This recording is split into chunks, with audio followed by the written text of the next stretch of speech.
Welcome to the Fourth Step Podcast. On each episode, we interview recovering addicts and learn their story with addiction. Through exploring personal journeys, we get a glimpse of the depths addicts fall to and their path in recovery. We hope you enjoy the episode. Welcome, everybody, to the Fourth Step Podcast. My name is Kevin, and I am an addict. Hello, Kevin. Hi, Kevin. Hi, my friends. And with us is our lovely co-host, Josh, addict. I like how I say lovely, and then you go, Josh, addict. And our friend today that we're doing the episode with is... Oh, Aubrey, addict. Nice. Hello, Aubrey. Hello. Welcome. Thank you. Not to be confused with Audrey. No. Yes. No, thank you. No, we're never going to call you that. Okay. So- It'll be engraved inside your brain. Yeah, Aubrey. So today... You know, if you hadn't ever told me that, there's a better chance that I would have never said it. No, you just want to say Now I know, that's not that I want to say it, but now that that word is in there, yeah, it's that defiancy part. Is that right? it could be. I don't know. Yeah, we'll try and help you out with Yeah. that. All right, so what's her name? Aubrey See, you're doing good. with a B. And I can't tell you that I didn't feel Audrey trying to come out at the same time. Well, I'm glad you made it through. Like I said, this is- just like my husband, just a bad little kid. He is. He totally is. Yeah. All right. I want to do some shout outs. Especially shout out to these people, Francis, Lisa Y, Garth S, Barbara R, Mark B, for your comments on the trauma episode, Mark. Thank you. And Emma. And then we want to give a shout out to Joe C. in Santa Rosa for being a longtime supporter since early beginning. He's been, contributing every month to support our episode expenses. So we totally appreciate that. And we have new people that signed up recently too.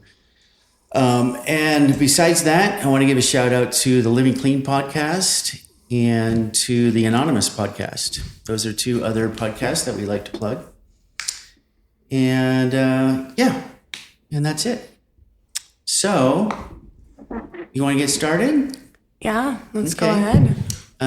There's nothing off the table that you can't talk about. Okay. Tell us about the worst things from your childhood. We're going to go deep right off the bat. You've listened to some episodes before, yeah? Yes, correct. Yeah, we just kind of try to start off with earliest memories that kind of pointed you towards using and usually it's, childhood trauma, Yeah. just things that stand out.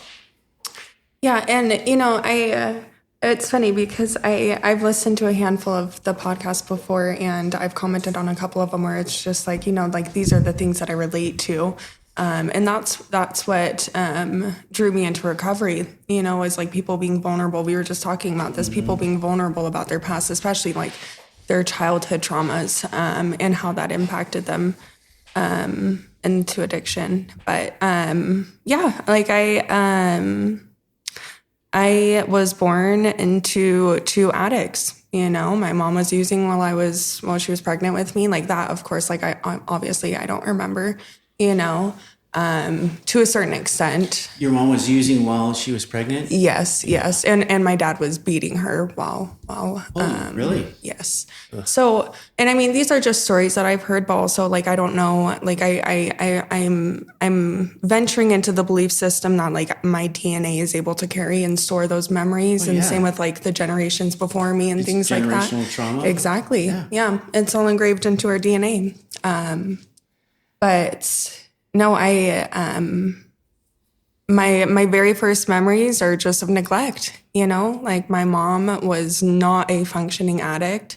She would leave me for multiple days at a time to my own devices at like 3 years old. I would be soiled, I would be beaten if I did something wrong. At 3? Yeah, this is earliest memory. And I remember very vividly just being terrified of her being home. I was so scared that when she got home, because I knew that I was either going to be like shut into my room, shut into the closet, or I was going to get beat up, nothing I ever did was correct, you know?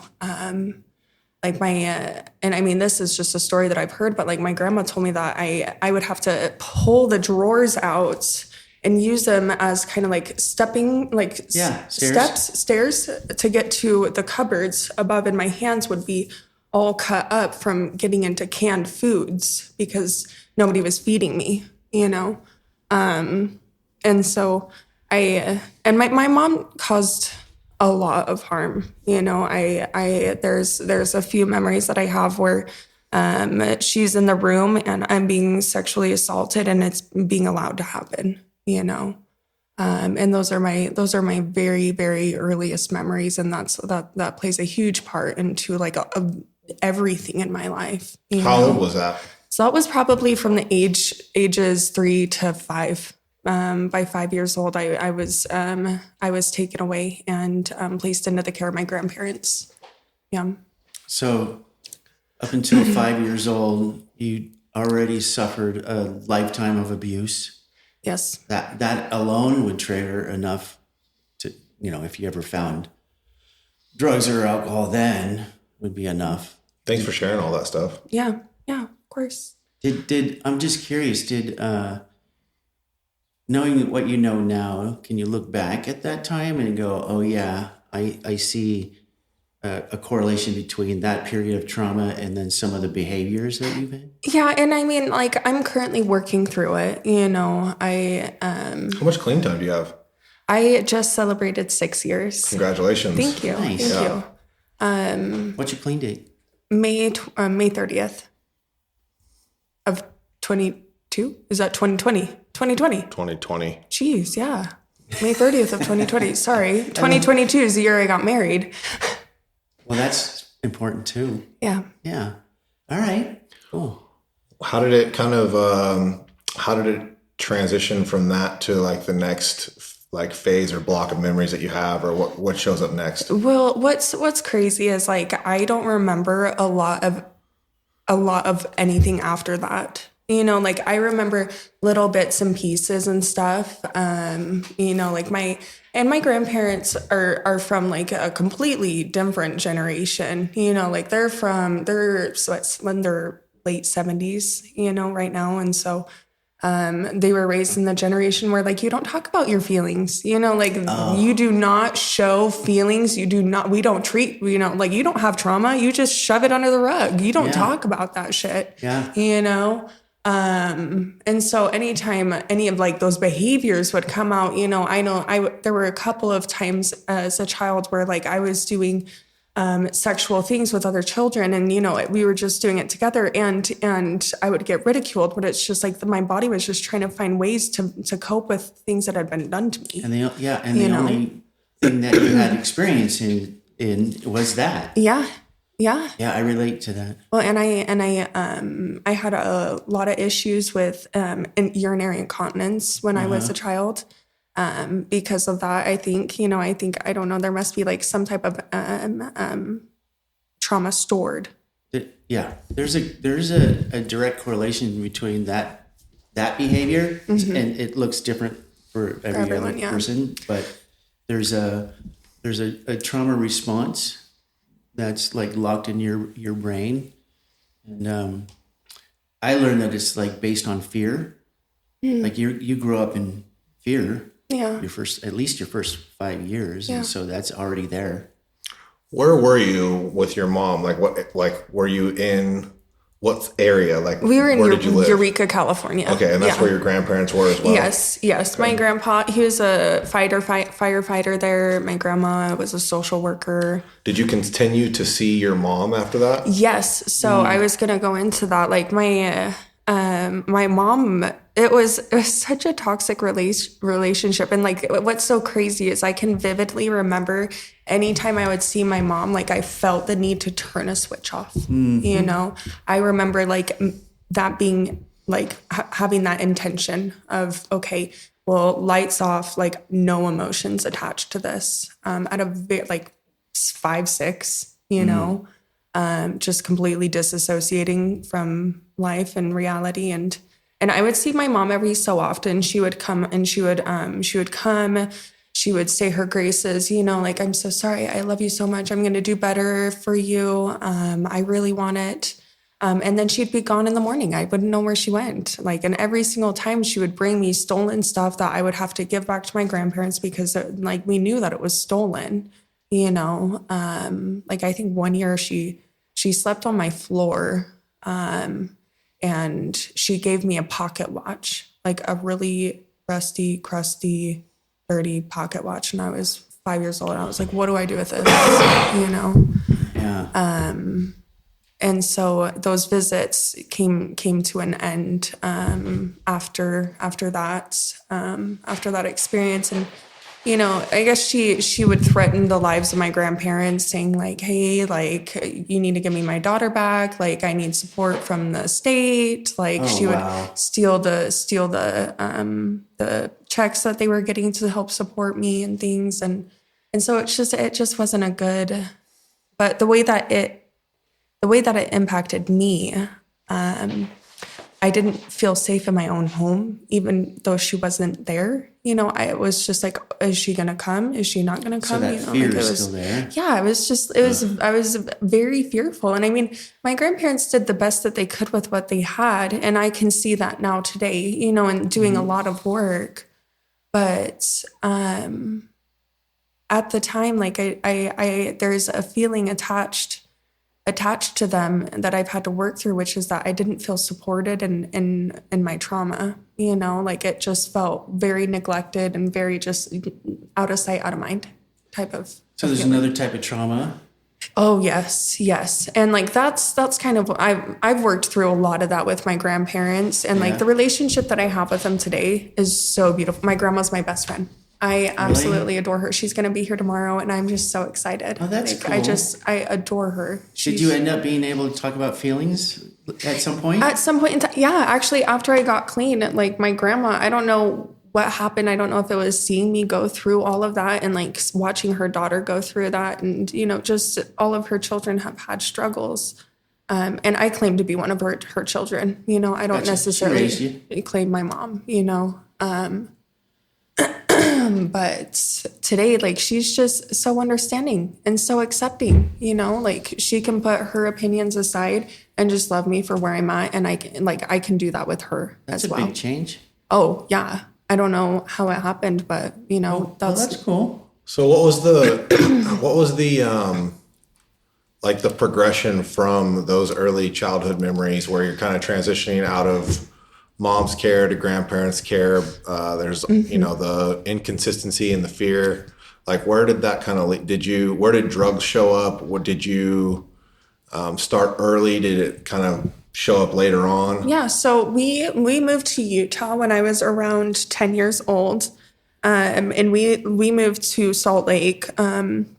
We moved to South Jordan, which is a small town outside of Salt Lake.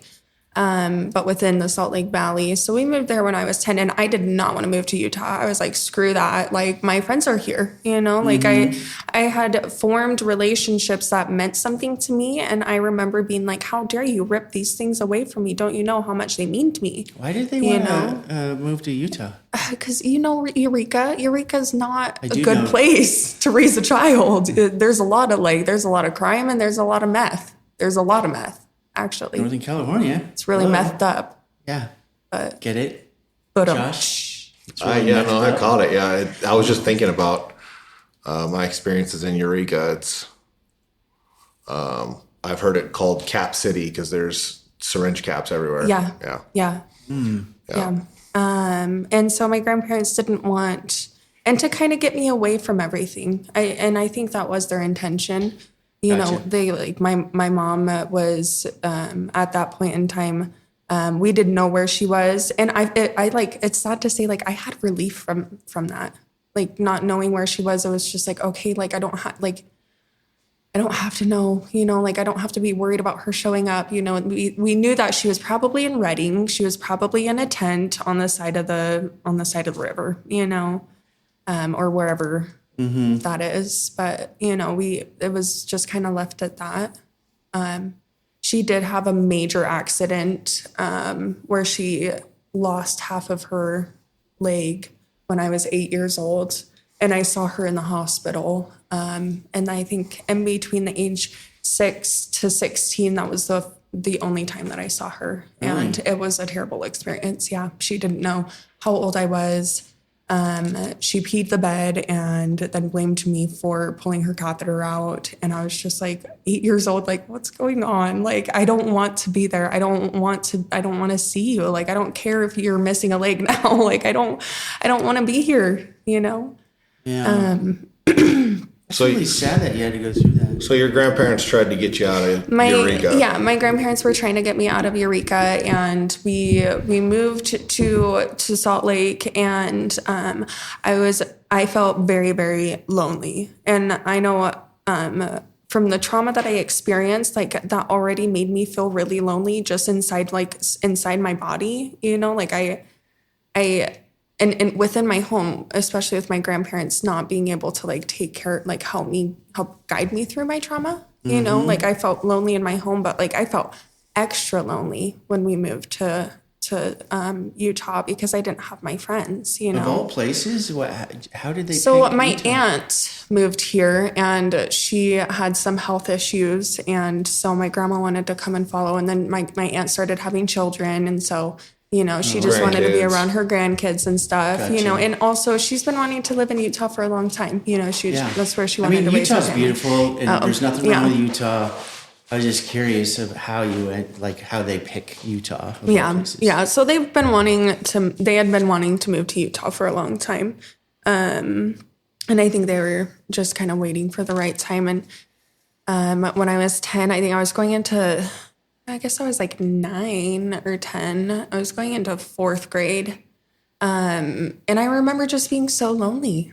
Like I had no friends. I moved into a neighborhood that was extremely, extremely judgmental. You know, I was raised in the LDS religion. And so I felt a lot of religious oppression in the neighborhood that we moved into. Really? You know, my entire family Your experienced it. grandparents became Mormons? Yeah, my grandma was raised, like my whole family was raised Mormons. My grandpa was a convert, but Okay. yeah. So the religious trauma is there too. So you didn't like identify and feel comfortable in that? Absolutely not. No. I remember there were times, and like what's cool is I can see now that I can relate to a Holy Ghost, you know, and I don't necessarily need to know what it is. Yeah. Just that there's something there, you know. Okay. And I'm not religious, I'm spiritual, but I felt because of the things that had been done to me, I didn't think that I'd be able to get into the same kingdom as my family, or like I wouldn't be able to be in the same heaven as them, you know. And it was just like a lot of shame and a lot of guilt, Yeah. but mostly a lot of shame for the things that happened to me that were like completely unconsensual and completely out of my control. Like all of those things made me feel really dirty. And then when I would go to church, it'd make me feel even dirtier. Like I couldn't remove it from myself, you know? And it felt as though like God could never love someone like me, you know, like how could God love something like I can this? Like relate to it's that. so dirty, you know, I'm just so dirty. I'm so ugly and forgotten that like I shouldn't even be here, you know? And that was probably around 11 and 12 where I established those core beliefs, you know? I'm just curious. Did you ever have any like suicidal thoughts or? Yes, I had a suicide attempt when I was 12. Oh yeah. Yes. And like I can laugh at it now, you know, I took an entire bottle of ibuprofen and my stomach really, really, really hurt afterwards. But like I didn't, you know, I hadn't been introduced but to you don't drugs know by at then. 12. Yeah. Yeah. I I hadn't took been. a whole bottle of Tylenol PM once. Yeah. See, I was Just to see what it would do. I think you I was trying to check out? I think I was trying to kill myself, but I didn't really like have that conscious thought. yeah. It's just like trying to run away, you know? Yeah. I wasn't like, I don't want to live anymore. It was more just like, I just don't want to. Oh. I just don't want I to was- feel this way. I woke up on my grandparents' couch. Woke up and I was like, what the fuck? Nobody was there. And I was like, oh, I felt hella uncomfortable and weird, like physically. Yeah. And I just walked home. That is weird. Yeah. I don't know how long I was there, but Yeah. I like at 14, I like, because of the trauma that I went to, and I hadn't started doing drugs. I went to the kitchen. I was alone at home and got a knife and went to my bedroom and I was prepared, you know? So I can relate to that. I can relate to that too. I wear my scars and I'm not super proud of them. I still have a really hard time wearing short sleeves, because I have so many self-harm scars. And that started around that time as well. Oh, so that was another component for dealing with trauma. Yes, right? it was self-harm. Yeah. Huh. Yes. And that must have been before you found drugs. Yeah, what was the first time getting loaded? Before, during, and after, actually. Oh, yeah. It's something that I still struggle with. Today still too? No, not so much today. I mean, I would say that using drugs isn't the first thing that comes to my mind. It's probably causing harm to other people or causing harm to myself, and that's one of the ways that I hurt myself. Yeah. It's kind of like punishment. When was the last time you acted out in that way? That's a great question. I think it has to have been a couple years. So even since you were clean. Yes. Interesting. Yeah. Coping mechanism. Yeah. It's hard to get rid of them. You know? Sure, yeah. But I was going to say, had you done therapy before that time? Or after the last time you... After the last time. Yeah. That makes sense. Yeah. Where did you get loaded first? Yeah. So I'll let you know. The first time I used was at a hot tub. It was amazing. I got a little bit high. It was marijuana. How old were you? I was 14. I was either 13 or 14 because there was just so much that had happened in that one time. Like my grandma had a suicide attempt. I had a suicide attempt because she had a suicide attempt. What was going on with her? She's bipolar Oh, okay. So she has her own own mental health issues, and my uncle committed suicide 6 months before I was born, and so she's was checked out from Ambien and abusing her Ambien most of my childhood, and so, but I remember her committing suicide. I remember being like, well, fuck, really nobody wants me, I'm just... Did you blame yourself for your grandma's suicide? Yes, I did. Wow. I thought that it was my fault because I wasn't good enough and I didn't meet the standards that they wanted. Some heavy shit. And I started using drugs very, very shortly after that. I had the 2 suicide attempts. I tried to take a whole bunch of ibuprofen. I drank an entire glass of bleach. And let me just tell you, both of those times just really fucked up my stomach. Like I ended up in the hospital and needing to get my stomach pumped, Bleach must have tasted terrible. Oh, it was miserable. It was not fun. I would not recommend. Yeah. And it doesn't work. And it does, obviously. Yes, it did not work. It did not do the job that I intended. Don't drink bleach. Yeah, moral of the story, do not drink bleach. And then I used marijuana for the first time. And I remember I got a little high, but I didn't get as high as the guy that I was with. I was like, but I want to feel like that. Like, speed bumps in the road, He was running down it like he was on a roller coaster. And he was like, just like giddy, happy. You thought he was just like, I would have thought that he was on a roller coaster himself, like just having the time of his life. And it was just like, I wanted that. Like I wanted the relief that he had because I saw that. He was happy. Yeah, he was happy. And like, he just, he didn't feel like his energy didn't feel miserable, and I was like, damn, I really want to feel that way, And so that was my first introduction to drugs. And I can say after that, like I drank and I used marijuana pretty consistently. And it worked for you? It self-medicated like my trauma and my depression. Yeah. I found a lot of relief, but I also, I was a hood rat, and I really like doing hood rat shit. I like getting in trouble.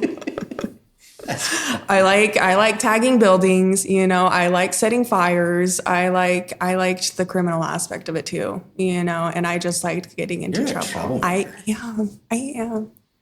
And it was fun. I had a lot of fun doing those things, honestly.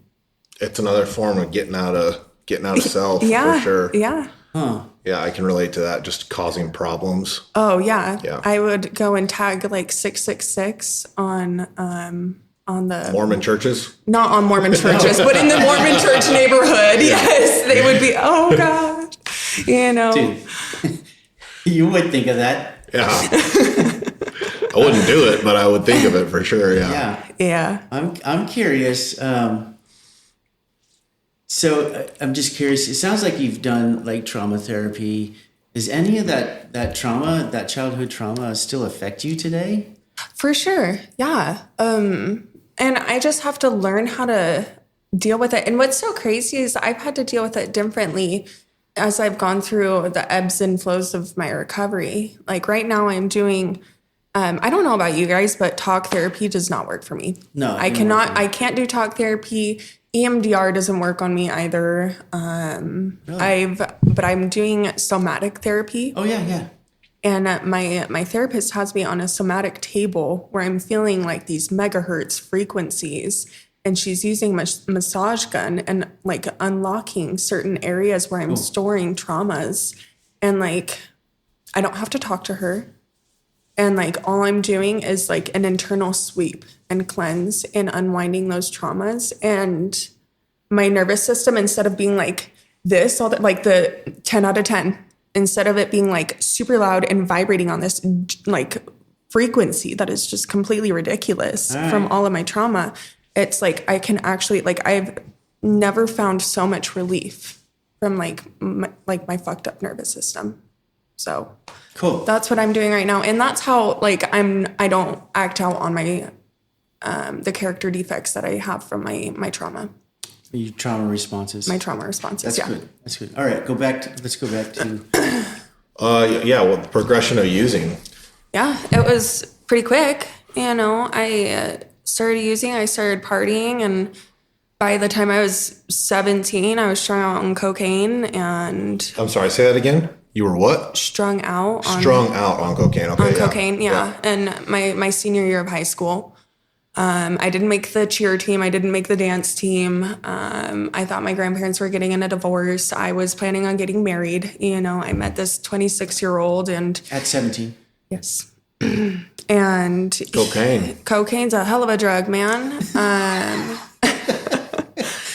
But he had it, you know, Yeah. he had it. He had the relief that I was looking for, and he had a son, and I had these giant ideas of being a stay-at-home mom, you know, and like in retrospect, looking back, like I saw the potential, like the very, very far distant potential of being a wife and a mother, and like my body craves normalcy, you know, and that was my first addiction, is fantasizing, is getting out of my head. Like I would fantasize having a normal family and having parents and having a normal life, you know, because nothing ever felt normal.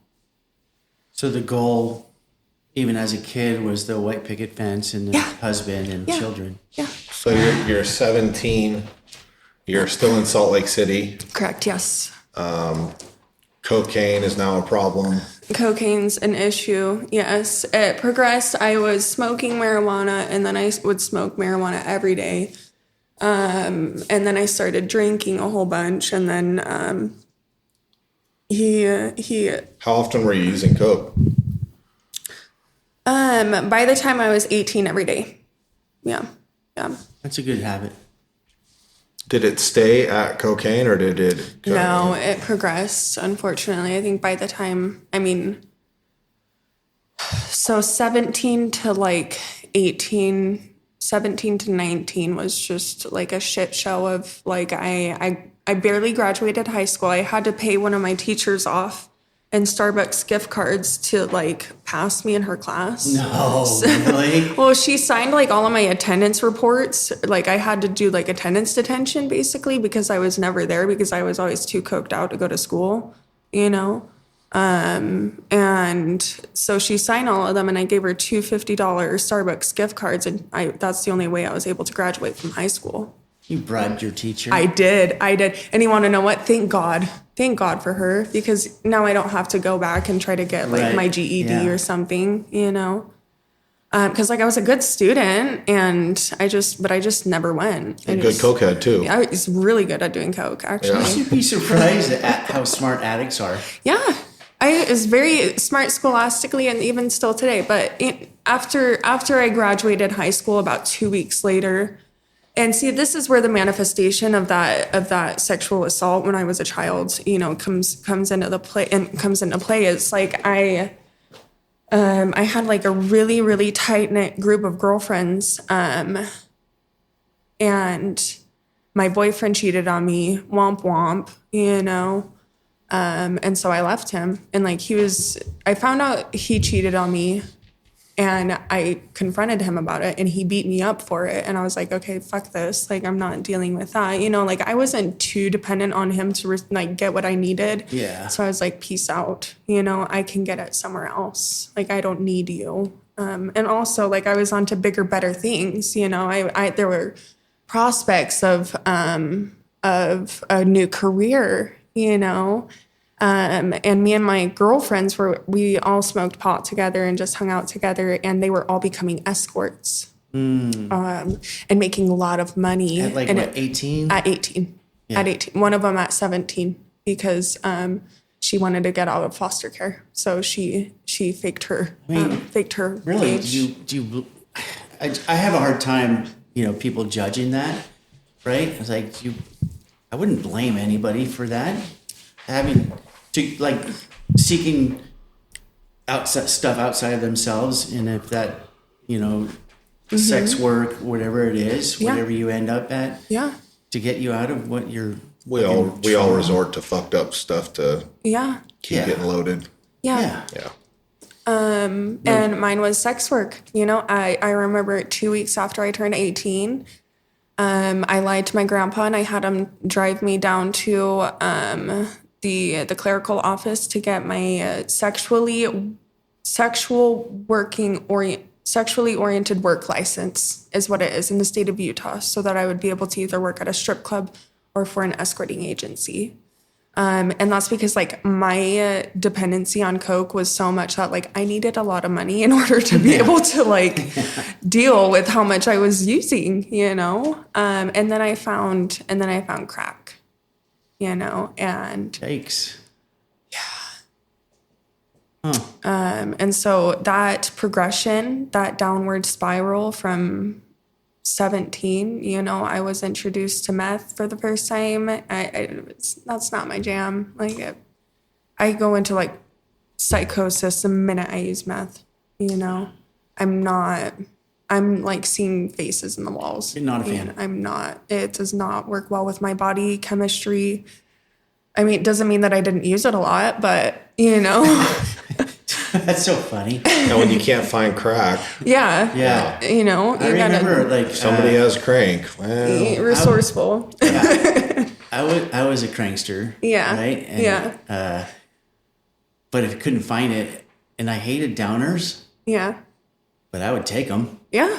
Yeah, exactly. You don't have crack, you have bath salts? Cool. I'll take it. Whatever you got. I don't want to feel the way I was feeling. So just give me something. Yes, exactly. I hear you. And so, I mean, within like, I don't know, I want to say 6 months to a year of me from 18 to 19, like I had moved 3 different times. I was escorting. I was making a lot of money. I was making a lot of really good money. I was also going against like a lot of the remaining morals and beliefs that I had, so I was just miserable. I was fucking miserable. Yeah. And there were a handful of times where like it was my job. And so even though I didn't want to do the acts, like I still forced myself to. I rationalized it because it's just like, well, you have to, because you have to pay off your driver and you have to pay the agency and like you have to do these things in order to survive, and so, and instead of it being like this glamorized profession where I thought I was going to be, like sitting pretty at the Kentucky Derby with a sugar daddy, that was the trajectory that I was envisioning for myself. Like it started, like the price tag on myself started getting lower and lower and lower and lower, So instead of being like, yeah, okay, full service, $2,000, cough it up or get out. It was like, do you have $20? Like Yeah, I need to get fast, well. right? I need to get well. Happened fast. Yeah. So within a year, I was homeless. The escorting agency kicked me off, and they're like, hey, you are a mess. And like I had been introduced to heroin at that time too. And so not only was I doing crack, I was doing crack and heroin, and I had to do both, so I had to get well. I had to have both at all times, because you had to do one Sound and then like the Josh. other. Yes. Yeah. Yeah. Thank you for. I'll do all of them. Thank you. Yes. He was a yeah. chemist. Like, Yeah. I'm going to take yeah. a little bit of this to counteract this, but I want them both because I want to get really high. They all do something a little bit different. Yeah. Yeah, trying to Mix get it as up. far away from here as possible. Here is in your head. Yeah, Yeah. That's the ghetto. yeah. That's the ghetto. It's not safe there. No. No. It's a bad neighborhood. Kevin says it's the worst neighborhood. It is. Yeah. Yeah. That's what I say. It's a ghetto. Yeah. In early recovery, I had a old timer when he was sharing the meeting, and he said, "What's the worst neighborhood you ever hung out in?" And I'm thinking, like East Palo Alto. It's like murder capital. In 1983, it was the murder capital of the United States.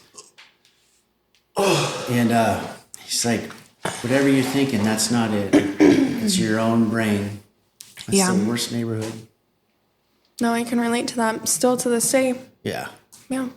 All right, so you're doing crack and heroin, and Yeah. you've demoralized yourself down to $20 tricks, and got booted off the escort team. Yeah, I did, which is saying a lot. Like, you got to do a lot to get booted off the Yeah. escorting team, like there's some pretty low ballers that want an escort, and so what I'm trying to express to you is like my addiction took me to a place where like I was I call it degradation. yes, I was so frustrated, and I just wanted to get high, and I just felt like. Do you ever feel like a hermit inside of a shell, but like your shell is your body, and you're just like experiencing life and like just kind of like this third person, because you've detached so much, where you're just like, okay, well, I guess we're just doing this, Yeah, when I was a little kid, I did. Yeah. Really. So during that time, I had caught a couple charges for domestic violence and assault. I get really violent when I use. I don't like people. I don't like myself mostly, and I take it out on other people, and I took it out on my boyfriend, and he kicked me out in the dead of winter of Salt Lake. So I was in my t-shirt, underwear, no shoes, no socks, and it was snowing. And so I called the crack dealer, and I was homeless from then until I got clean. So That was 19? that was 19. Yeah, that had to have been. Okay, and then I how was long 19. till you got clean? So I started to. And did you ever get pants? I did, yes. I acquired some Did somebody pants. put shoes on your feet?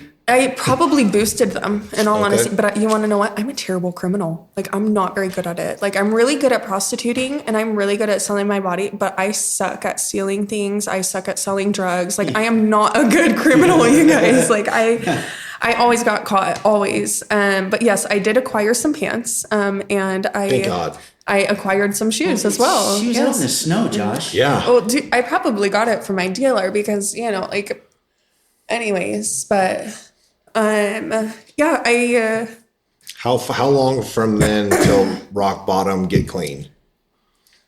so let's see. So 1921. 21, so 21. 2 years? 2 years of living in abandoned apartments, in and out of jail. I had a pimp during that time too. And I was being trafficked in Ogden for about 6 months, where I was just completely unaware of my surroundings or what was going on. I was just meant to just stay in the high. hotel room and do what I was supposed to do. He would bring people to me, and I was just supposed to stay in the bed and stay high. And that was my job. And We're using needles?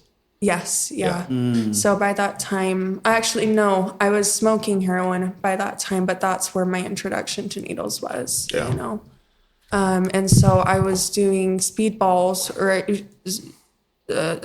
snowballs, so cocaine and heroin at the same time. That's a snowball? I guess, I don't know. Is that what it's called? I have no idea. I feel it feels right. It's been a minute. It's been a minute since I've used like the language, you know. Yeah. I learn new language all the time. Yeah. But yeah, I made it out of Ogden. But my rock bottom, because I was prostituting off the corner of 7-Eleven. You know, That's a high dollar corner. yep, that's like, I need it. I need a dime bag, you know, I'm desperate. I am desperate. And like, you know, and that's where like my first Me Too moment in the 12-step program that I chose came from, was she was talking about bending down into guys' cars and saying, hey, can I get a ride? You know, and I did that. You know, I would ask for rides, and it was that was a language, you know, that was a different language of, you know, saying it without saying it. And my rock bottom was around that time. You know, I was in and out of jail, and it just like using was not fun. That whole 2 years, even before that, when I was 18, like it wasn't fun anymore. Like I was just fucking miserable. I was just using so that I didn't have to deal with the shame and guilt of where I'd taken my life, you know, and the guilt and shame that I carried from my childhood. And, you know, my grandparents had very, very high expectations of me growing up. And I just knew that I hadn't met any single one of them. And so I don't know about you guys, but I don't talk to my family when I'm high. Like they have to look for me on bookings to know if I'm alive. You know, I don't want them to see how disgusting I am, you know. Wow. I'm just hiding, you know. And my rock bottom, I remember my rock bottom very, very vividly, because my rock bottom was before I got clean, actually, because I used a couple times afterwards. But it had never gotten as bad physically as that one time. No, I know exactly what you're talking about. Yeah. The turning point in your head. Exactly. Yeah. where things started to go. This ain't in anymore. Yes, exactly. And I was living with this dude. Still in Utah? Still in Utah. Yeah. We're in North Salt Lake, North Temple by this time, you know, and that's like Skid Row, the Skid Row of Wherever Utah, you end up. you know. Yeah. And I was living in his house, and I just kept overdosing, and because I wasn't checking my heroin, I didn't have a will to live. I didn't care whether I died or not, you know. And like this poor man, he had just recently got in a divorce. He had 15 years clean, and I was like, here's some crack, you know, do you want to get high with me? And you guys were in a relationship? We were in he was a trick, and then we got into a relationship. Okay. You know, my street dude was in prison by that time. My boyfriend that I had been with consistently on the streets was in prison, you know, and so I needed to make sure that I was able to like still get some, you know, and I leached the fuck out of this trick. Like it was the end of the days, you know, it was towards that rock bottom. Like I was smoking crack out of bongs because just smoking it out of a pipe wasn't doing it anymore. Like I was just reaching, you know, and we were just doing bigger, you know, more. So after 15 years, he got loaded? He got loaded with me, yes. And actually I stole my basic text from him before I went to rehab. Way, really? Yes, and it says his name on the front of it. Do you still have it? I still have it to this day. Oh, shit. It's kind of funny. Yeah. Have you seen him since? No, he had a stroke while I was in treatment. Sorry, I have a frog in my throat. he had a It's a weird stroke. place to put a frog. I know, man. Get him out. He's croaking. Ooh, can I have one of those? Yeah. Of course. Thank you. Usually I chew gum, but I feel like that wouldn't sound very well. I don't know. We don't care. You know what? I want to thank you for the coffee that you brought us. Yeah, of course. Aubrey brought us coffee from Feel love. Feel Love in St. George, Utah. That's where we're appropriate. at. Josh and I are here for a convention and to see our friend Aubrey. Yes. But we want to give a shout out to Feel Love Coffee. Whoop whoop. Yeah, it's really good. It is. You should try mine. It has Lavender? lavender. All right, I'll give it a shot. It's really good. How did you get into treatment? That's a great question. So It is good. yeah, right. Lavender's a good flavor. Do you want to try? No, no. Okay. Wow. It's really, and it has oat milk because milk makes my stomach upset. Mine too. Really? Yep. I got you half and half. I'm so sorry. No, it's okay. In small doses, I can do it okay. Okay. And for some reason, half and half actually treats me better than like whole or skim milk. Interesting. And I don't know why. I wonder if you would try it like unpasteurized, like if that would make a difference. Probably. Yeah. Probably. Yeah. It's just funny where we run off on these other off-topic. Well, my family I think buys it's the best part. milk from the Amish because they use unpasteurized milk. Yeah, Yeah. it's all good. Yeah. Cool.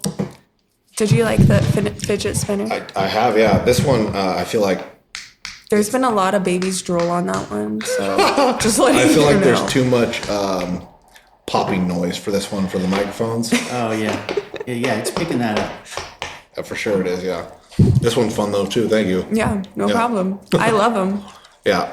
During meetings, I'll just sit there with my little fidget yeah? because I have anxiety, I do too. Sadie has we've got one on it's currently sitting on the bathroom counter, but it's a cube like this, but it's about 3 times as big and it's got glow in the dark goop in it.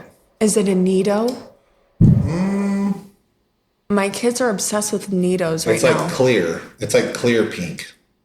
Yeah. Yeah. I don't know what the name of the device is, but It works for her. yeah, well, it works for me too.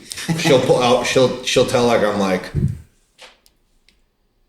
if I'm in a meeting and it's too close quarters, or the room is getting warm because Yeah. there's too many people, not enough space, or Do you have issues with noises? I have issues can. with too many noises going on at one time. I'm like, if I'm watching TV, Sensory overload. If I'm Yes. watching TV Me and too. Sadie starts scrolling on her phone, and I can hear the phone and the TV at the same time, I'm like, what the fuck?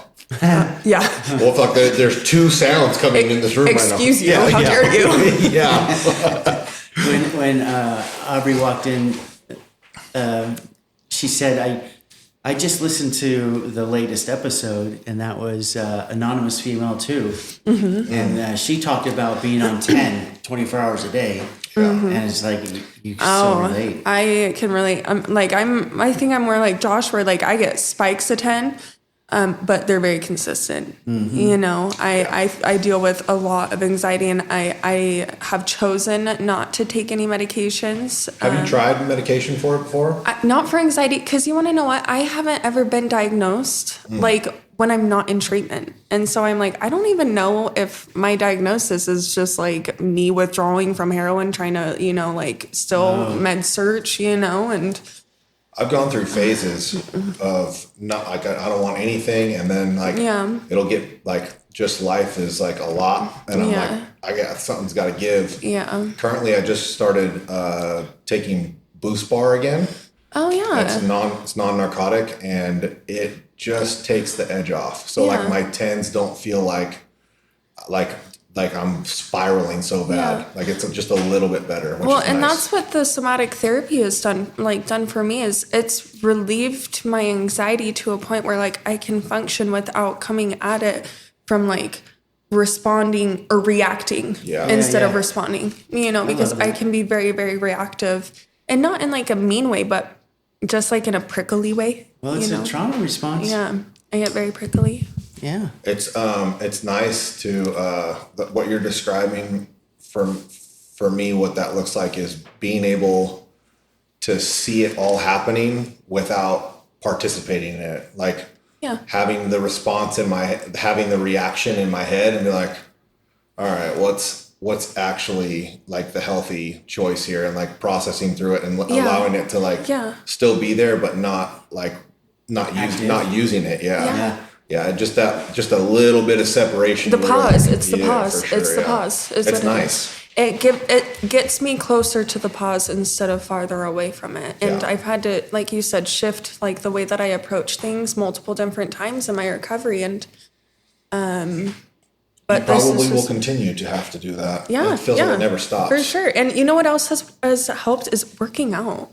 Like I spent 2 years in a deep grieving and a deep depression. Like, I don't want to say a deep depression, but like I was very, very, very miserable 3 years ago, and it lasted about 2 years. And last year, and I mean, honestly, just this past 6 months, I felt so much relief. Well, let's go back to where how'd you get into treatment? How did I get into treatment? Okay, so I was sitting in jail, and let me just tell you, what were you in jail for?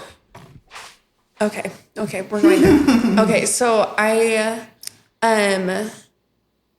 this was my rock bottom, right? I overdosed.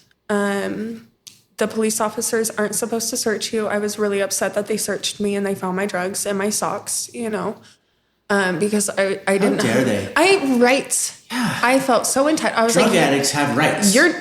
You're not allowed to search me. Actually, you're a male. And you're indignant about that. Yes. And I was getting carried away on a cot, like partially, like in between Narcans, like barely alive, like, fuck you, give me my drugs back. That's so funny. How dare you touch my socks? How dare you touch my fucking socks? And I woke up in ICU. Mm-hmm. They had Narcaned me like 7 times. Holy shit, really? Yes. I didn't even know you can do it. Well, so I had been Narcaned 3 times before the police officers even got there. Because I was. Was it too much heroin, or was it fentanyl in the heroin? It was fentanyl in the. Yeah. It was. Or was it just fentanyl? I don't even know. Honestly, I wasn't checking. Didn't care. I didn't care. I wasn't checking. I wasn't being safe, and I didn't really care. Yeah. But I didn't do a lot. I did not do as much as I normally. Was it black? No, it was more of like an opaque brown. Yeah. And could have just been really good heroin too. I don't know. Who knows? It was really good. I remember that. Yeah. I remember that. Good enough to the breathe out. I remember that breathe out very, very, like my body, the back of my throat remembers it. You don't want to trigger anyone. No, let's not trigger anyone. But I ended up in the ICU because of that breath. Oh, that's good. Yeah. It might sound good now, but it ends up in ICU. I almost lost my life. Mm-hmm. I had some serious nerve damage after that. I had neuropathy in my leg, or I it dulled the senses. I don't know, and I told you guys, like, I don't talk to my family when I'm in active addiction, and I called my grandma and I told her, like, hey, this is what's happening. Like, I'm in the hospital. I still don't want your help, but I'm just letting you know that I'm here. What was the purpose of the call? I don't know. I think it was divine intervention. Well, I was going to say, do you think it's an unconscious reaching out for help? I think it was God doing for me what I can't do for myself. Yeah, I love that saying. Because they showed up at the hospital and I was like, fuck you. I'm not I'm going back. I'm going back to my house and I'm going to go back to using, like, please just like, don't disturb that. I just wanted you to know what happened. And I had like 26 warrants out for my arrest. And so when I got discharged from the hospital, I actually ended up just going to jail, in which I had the most dehumanizing experience of my entire life. Because I was in solitary confinement, kicking, and there was no windows, no correlation of time. And I was in Davis County Jail, and there were people coming through, and I don't know if they were doing a walkthrough or what they were doing, but they had clipboards and they were staring at me like they were viewing an animal in a cage. Wow. And it was like, I remember being stuck with a cot, no pillow, no blanket, and a book about a man and a coyote in the desert. And I was like, fuck this. Fuck this. That's really weird. Right? Yeah. but I was in I've solitary. been there. I was in I've solitary been there confinement several times. Yeah. Yeah. You got that far away look in your eyes, Yeah. like you're remembering. It's a faint memory. Yeah. It just feels like, they feel so far away, you know, sometimes when I think about it, it trips me out, but yeah, I mean, yeah, I can relate. I get it. I know that feeling very well.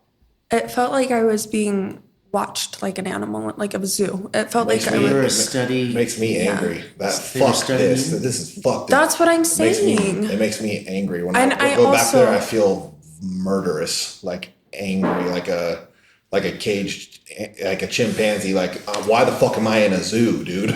Yeah. Yeah. Yeah. And that's why I felt very dehumanized. Yeah. Like I didn't feel, that was my rock bottom. You know, I was overdosing. I had this fucking sore on my lip and I don't know who gave it to me or where I got it from or what pipe I got it from or, you know, where. But it was green, it was oozing and my face was picked apart and my skin was gray and I was maybe 80 pounds, 90 pounds, you know. And I was definitely angry and I was very vocal about it, but I had reached a point in that jail cell where I was just like, okay, well, I'm just going to kick this and I'm going to get out of jail and I'm going to go back, you know, because this is my life. This is what the punishment that I have, you know, because I'm such a terrible person, because I'm such a bad kid, you know, this is my morals and beliefs at that time and in that point of time was that I was sent to this earth to use drugs and to allow men and women to abuse my body. And because that's what I had created for myself and that's what others had created for me, you know. So did you find a meeting through H&I?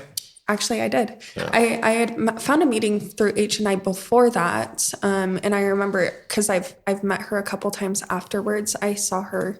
Her? Yes, in a jail. She brought a meeting into me. Nice. She Before this. she had purple hair and I don't know how California does it, but in Utah, like They have purple hair too. Probably That's more, how they do it. Probably more That's how they purple do hair it, in California. probably, Yeah. actually. No, I wanted like 23 hours out of my jail cell. You know, I wanted 22 hours outside of my jail cell because I had violent charges. I had to go to maximum security. I was not allowed out of my cell except for an hour. So I was allowed to go to NA meetings, and I was allowed to go to the LDS meetings. And what's funny is like I did the LDS step working guide, like the 12 steps that they had. And I thought that I was cured one of the times that I was in jail. I was like, I'm going to go down that ramp and I'm going to get to the Maverick that's outside of jail. And I'm not going to use because I'm cured.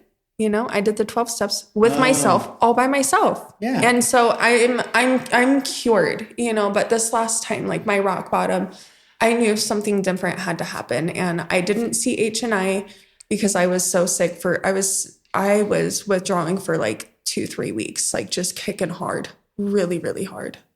And so I was sitting in my bunk, just miserable. And I reached out to a treatment facility and I was like, hey, like I need help. I need help. And I asked the judge to release me to treatment and they allowed it. You know, That's the first treatment you ever... No, it wasn't the first treatment that I had ever done.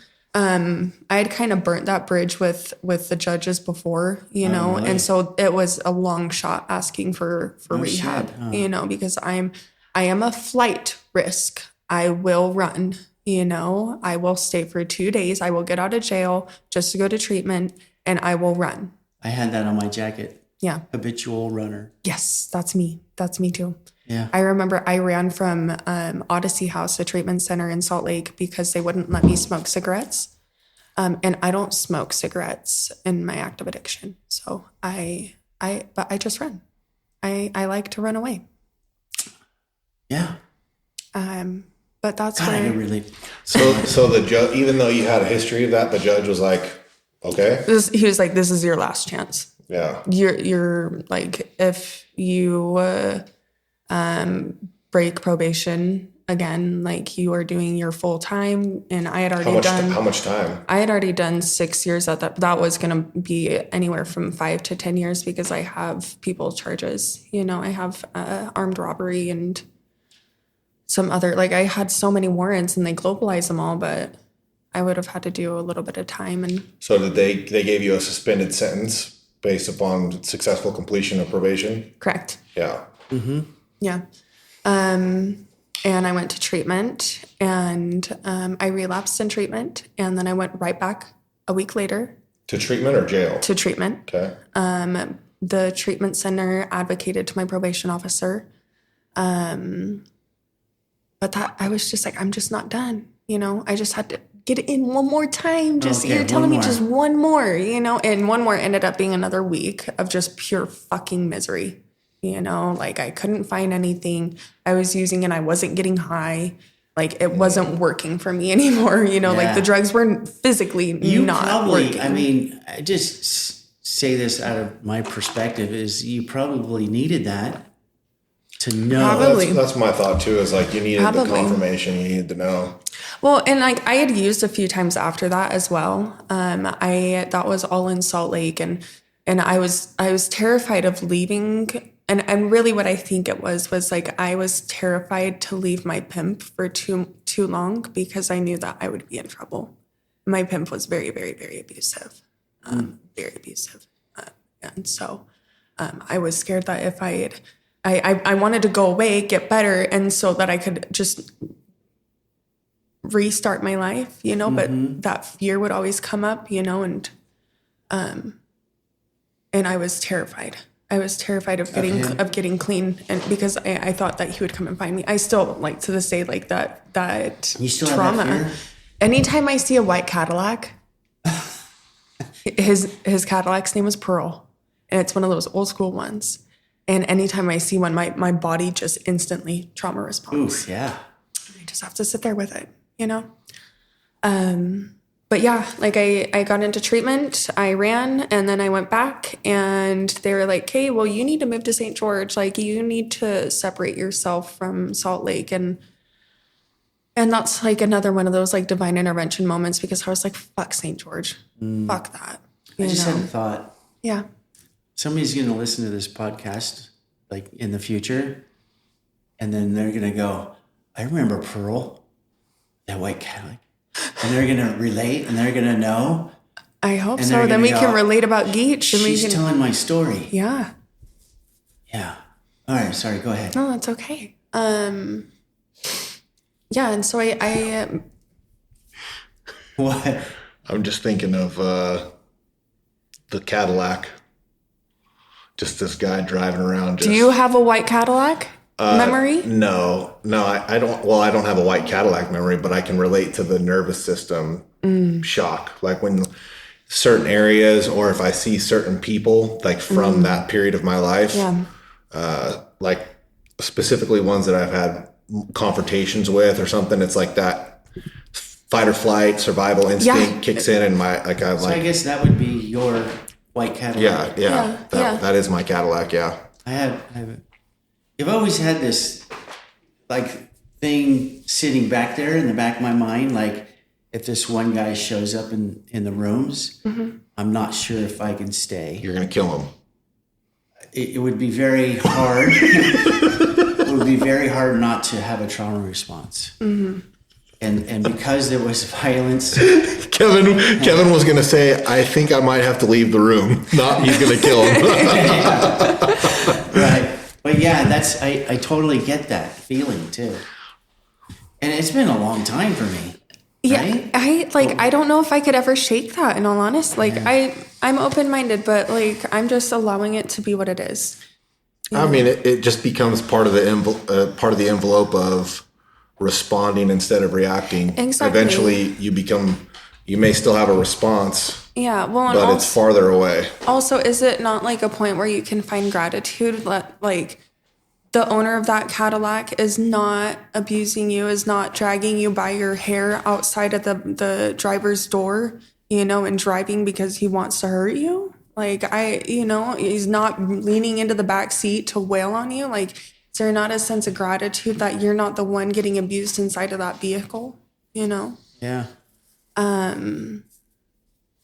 Shut up. There's a little baby bird right there. Stop it.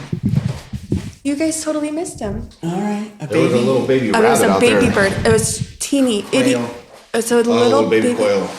We saw There the was a family whole running around. flock of them the other day. I have a thing with birds, you guys. All right. So does Sadie. Really? She collects feathers everywhere we go. She walked outside, found a feather right outside last night, was like, this is exactly where I'm supposed to be. I don't collect feathers, but I collect baby birds.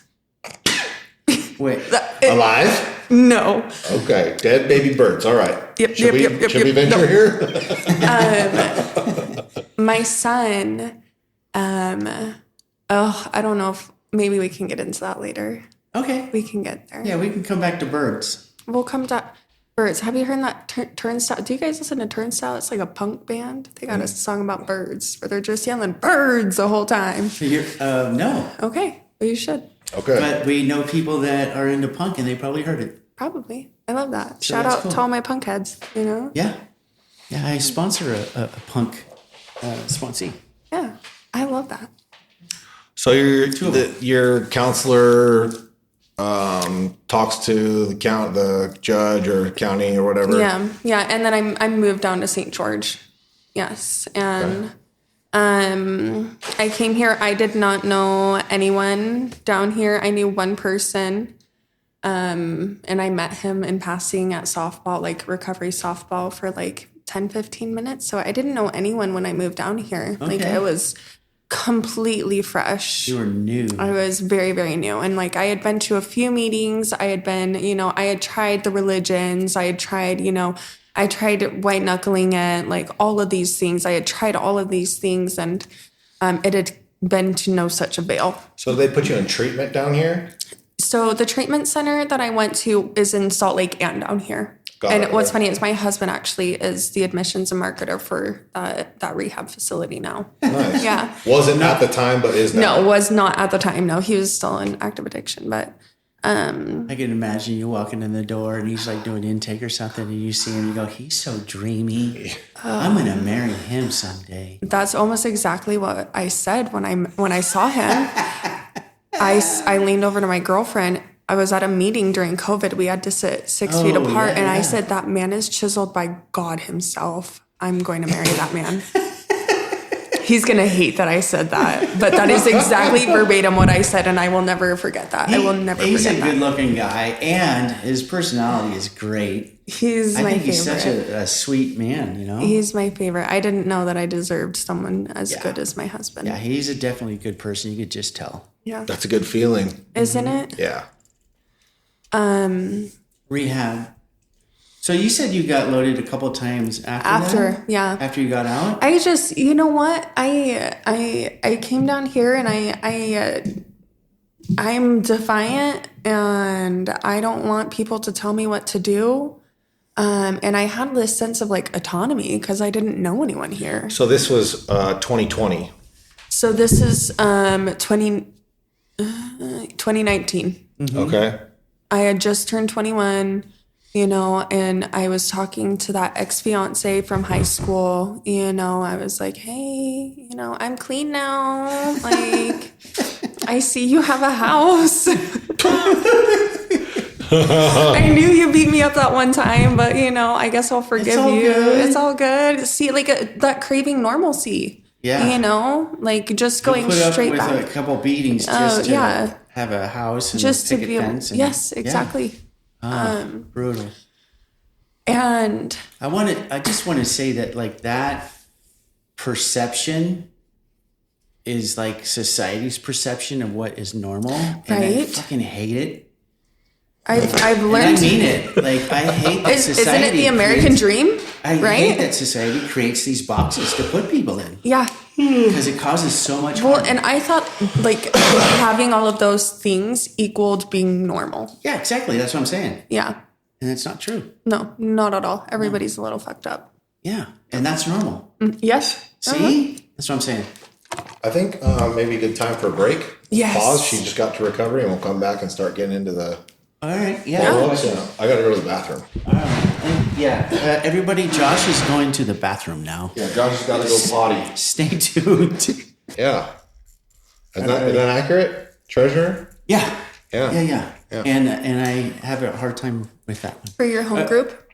Yes. So we're back. Josh has gone potty, and you feel better? Oh, wonderful. Yeah, I feel great. All right. That's brilliant. Yeah, leaps and bounds. All right. Yeah. So we just, you're at where you got clean. Yeah.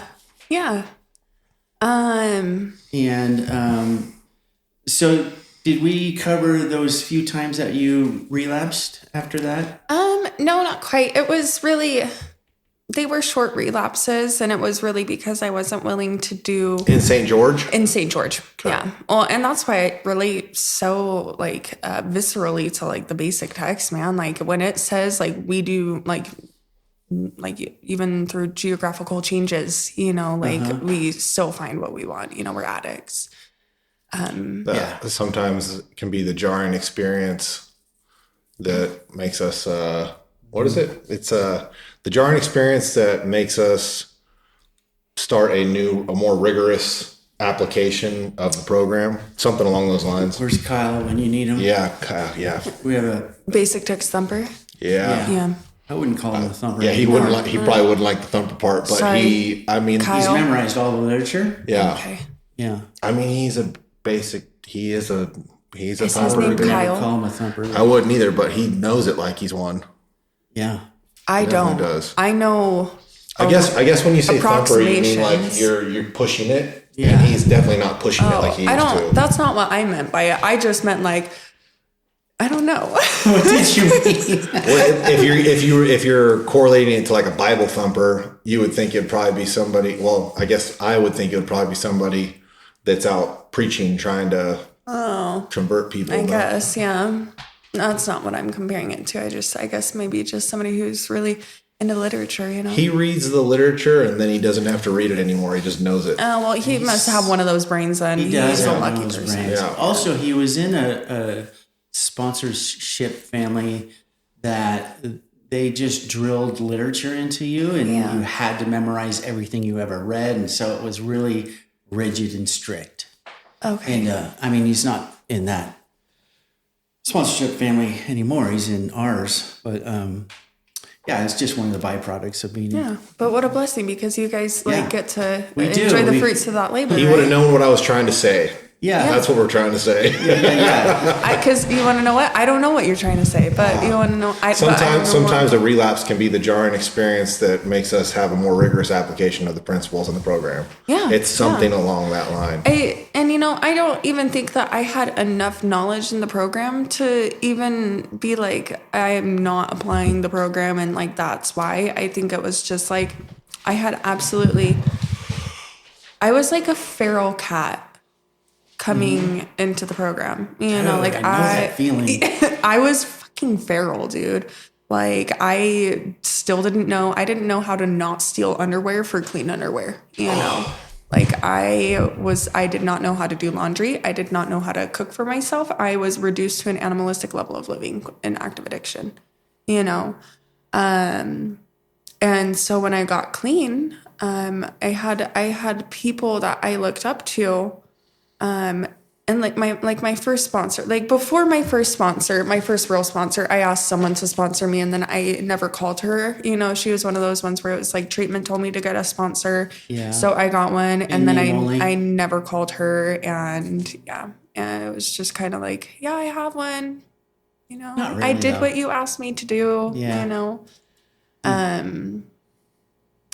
But I don't necessarily know where the switch flipped, because it was in a couple months span. I had relapsed is what happened. I relapsed. I had overdosed another like couple of times, and I was living at a Howard Johnson. Living at a Howard Johnson? Yeah. It's a restaurant. It's like Lions or Denny's or something. That's a No, hotel. it's a hotel. The Howard Johnson. It's that's like what I said. Hotel. Yeah. Yep. It's like a Hilton or no.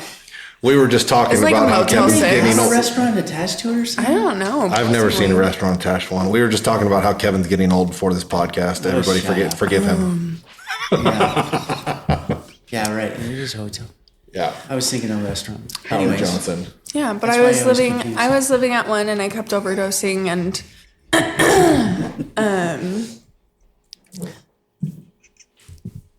I went to a meeting, and I heard someone share, and I was like, okay, this is the one. Like, this is what they talk about when they say that you hear your sponsor, and like you hear your story. You hear your story.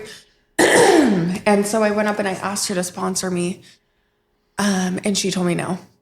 She was like, I'm sorry, like you were too much for me and you're a hot mess, but here's the phone number of somebody who can sponsor you. Because I had come back from my She actually relapse. said that to you? No, later down the line. Yes. She told you why? Yeah. Oh, Yeah. really? She was like, I could tell you were a handful, but she was moving, an hour away, so not super far, but So she was originally moving. she just said no. Yeah. And then later you found out. Later, she told me, I could tell that you were going to be a lot. I would have had my hands full. And I was a lot. Yeah. I was a lot. And my first sponsor is actually my mom. She's my mom. That's my chosen mom. Yeah. No shit. She's my chosen mom to this day, I love her so much. Not your sponsor now? Not my sponsor, no. No. Well, I still love her very, very much. Yeah, you can love somebody that's not your sponsor. Yes. That's okay. Yes. No, I'm saying, yeah. Anyways, I didn't want there to be any confusion there. But I want to make sure she knows. Yes, I want to make sure, Jen, if you're listening, I absolutely love you. No, I don't know where the switch flipped. Like I remember getting kicked out of sober living, and I was living at the Howard Johnson, and I That's a remember hotel. which is a hotel and not a restaurant. And I remember I came Without back, a restaurant attached. no restaurant attached. They didn't even have breakfast in the morning, actually. That's some bullshit right there. Yeah. That's a low bottom. Right? We're lowballing here, man. You Yeah. know, we're just using. And I came back from this relapse, and I took it a little bit more seriously because I was terrified to die again. Like that fear had been kind of like instilled in me. Like I had been to meetings before with like no intention of staying clean.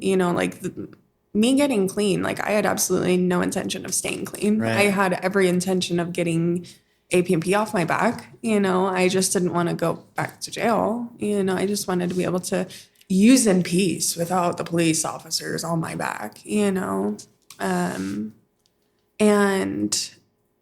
I heard that message, and she gave me the phone number, and I called that phone number, and I said, hey, look, I need you to sponsor me or I am going to die. I'm going to die.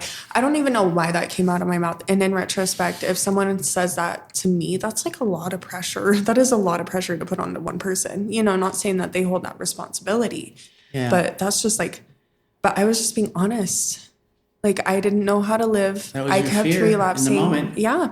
And I had enough separation from the rock bottom and the not so rock bottom of using, if that makes sense. No, it does. Let me ask you, Yeah. like those few times that you did go to meetings, and then after you got loaded the very last time, did you think that meetings or the program gave you that tiny little glimpse of hope?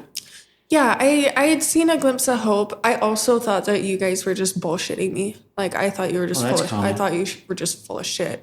I was just like, I don't belong here. Josh says that about me all the time. And I also separated myself because I'm young. I was 21 when I first got introduced to the program of Narcotics Anonymous, and I didn't listen to the readings.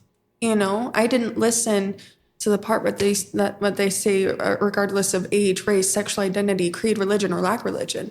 I didn't listen to that. I didn't feel welcome because I didn't know that I was welcomed. Mm-hmm. But I'd seen hope, and I had felt hope, because I felt like a shift, an internal shift.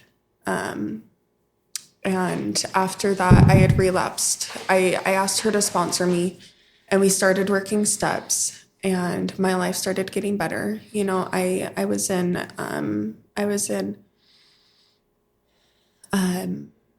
what's like the medium level of therapy? Day treatment. I was in day treatment for like a year. Outpatient therapy. Yeah. I was in day treatment for like a year. And during that year, I relapsed those 2 times. I overdosed both of those times. And I came into the program and I was just like, man, like something needs to change. Like, I think honestly, I was just kind of sick of my own bullshit, you know?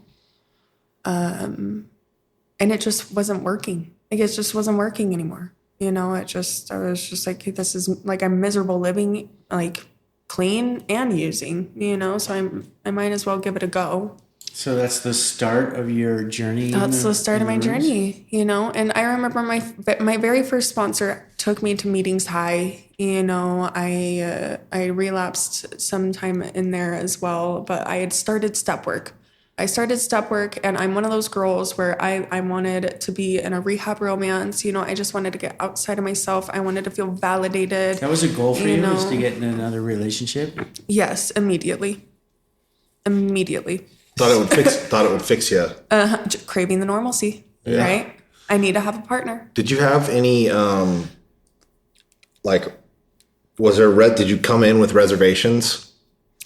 That's one of our questions. Yes. Like when you got there and you're like, you had a couple relapses, you were going to Meetings High, whatever, like, and you finally were like, oh, I gotta stop. I just don't think that I took recovery seriously. Like I said, like I didn't take myself seriously. You know, like I didn't think that I was worth being able to have that kind of life. I didn't think I was.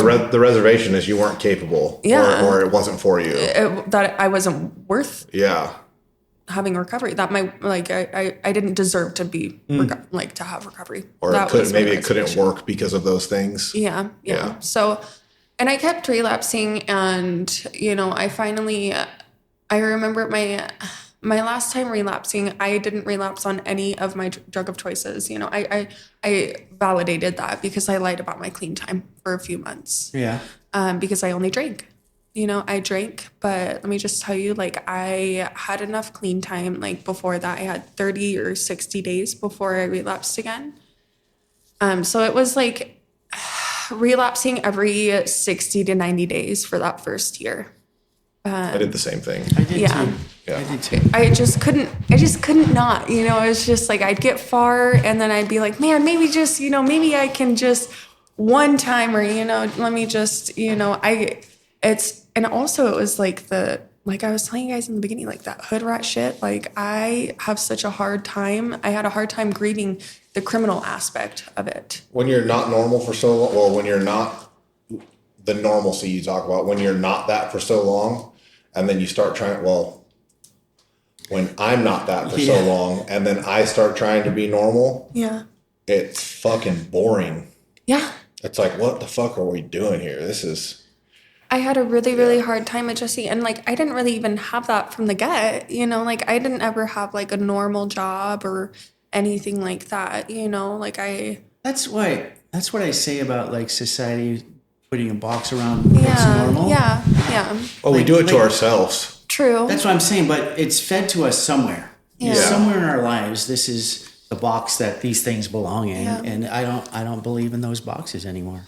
Yeah, fuck those boxes. When you talk about not having like a normal job, if you listen to, and I know you have in your 6 years, you listen to other addicts talk about what they had as a job in the very beginning, it's like, oh yeah, like I guess when I say thousands of people have the same job. Normal is like a 9 to 5, you know? Yeah. Like a legal place of work, you know? Okay, yeah. Like, there we go. Not a criminalized career. Yeah. I didn't ever have that, you know? I was a hoe before I was a escort, and then I was a prostitute, you know? And that's how I made my money. That's how I got what I wanted. You didn't pursue that clean. Yes, I did. Oh, that's what you're talking about. Yes. Oh, okay. Yeah. I couldn't fucking keep my legs closed, you know? That's what, like, the whole rehab romance was. Like, take the drugs away, I'm still left with my best thinking, and that's my survival skills. Yeah. You know, like those are, it was hard to get rid of those. You know, actually it was Matt that helped me to get rid of those. Aw. You know, my husband, and I knew I liked him. yeah, he's a good guy. He's a good egg. But no, I had those reservations because I didn't think that I deserved to be clean. And I relapsed that one last time I drank. I remember it was a vodka cranberry. And afterwards, it was all of those thoughts that came right back. Like where I knew in that moment, after that drink, after my ex-fiance dropped me off at my sober living house, that I was like, I'm an addict. I had that aha moment where... Oh, no kidding. Yeah, because I didn't believe it. You know, I was just like, I'm 21, man. Like, I'm not an addict. You know, like that's for people who've been to prison, who have lost their kids. And like, right. You know, I separated myself. I found all of the differences and didn't look at any of the similarities in the feelings that I had gone through and the experiences that I had gone through. What's that extension cord for? I think that guy is doing work next door. Good for him. Okay. I was just curious about the extension cord. Resentments. Yeah. Actually, reservations. Was there any other reservations? Yeah. So I had reservations about people passing away. Yeah. You know, I remember working my step one with my first sponsor, and I said, if I ever have any children, or if I have any family members that I love pass away, I don't think Oof. Yeah. It's okay. I don't think that I'll be able to stay clean, you know. And I've lived through a lot of reservations, and I've been able to stay clean through all of them. It's hard, huh? It's fucking hard. Yeah. You know, Was it a grandparent? no, my grandparents are still alive, but Matt and I decided to have a child. It'll be 4 years in September. And the children that I claim today are my stepchildren. My son is neither mine or Matt's biologically, but those are my kids through and through. But 4 years ago, we wanted to we were starting to have a beautiful life, you know, like we were both in recovery. We were just on fire for recovery. We still are. And we finally had some of the material things like cars, and we had jobs, you know, the practical application of working the program of Narcotics Anonymous was visible, you know, it was tangible in our lives. Yeah. You know? And so we got pregnant, and I didn't know that I had a genetic disorder. And so I lost my son. It's quite So we were full term. I was 6 months. I was 6 months and a day when I had to deliver him as a stillborn. And I don't know how you guys feel about babies and stuff. That's not really my business, but that is the single most hardest thing that I've ever had to go through, in my entire life. I could not imagine. I've got 3 kids. I can't imagine. And just having to deliver my son, and he was dead. You know, we got to the hospital.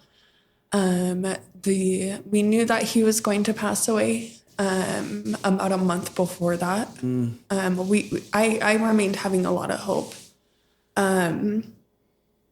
Because I was like, maybe we could have him as a C-section, and we could hook tubes up to him, and we can drain the fluid. He had high drops, and later on after his autopsy, we found out that he had a genetic disorder called IPEX that I gave to him, and I will give to every single one of my kids.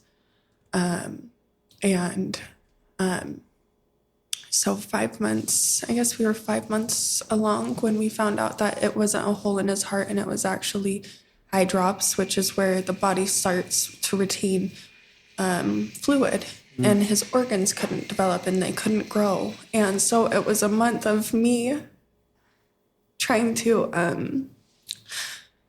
have hope for my child because we're connected, where he's inside of me, he can hear me, he can feel me, and I can feel him, you know. And I'm trying to hold on to hope for him and for myself, you know. I didn't think that he deserved for me to throw in the towel. And, you know, the doctors told me, like, you need to have a medical abortion. And I said, fuck that. Fuck you guys. Like, I am not doing that to my son because there's a chance that he'll survive.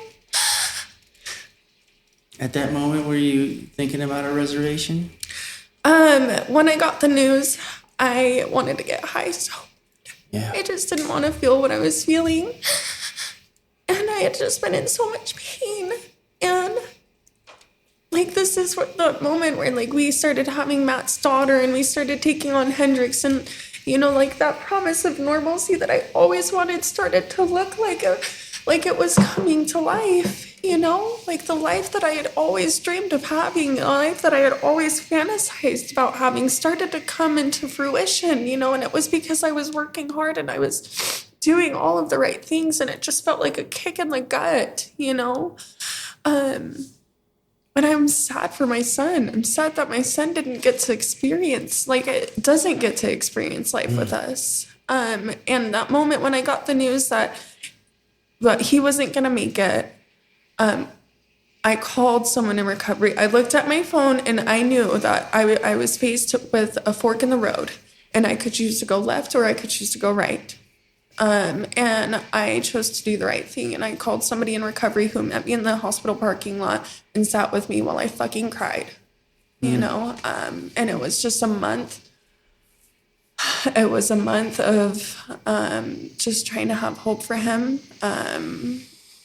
You know, they set me up with Angel Watch, which is a support group for grieving parents.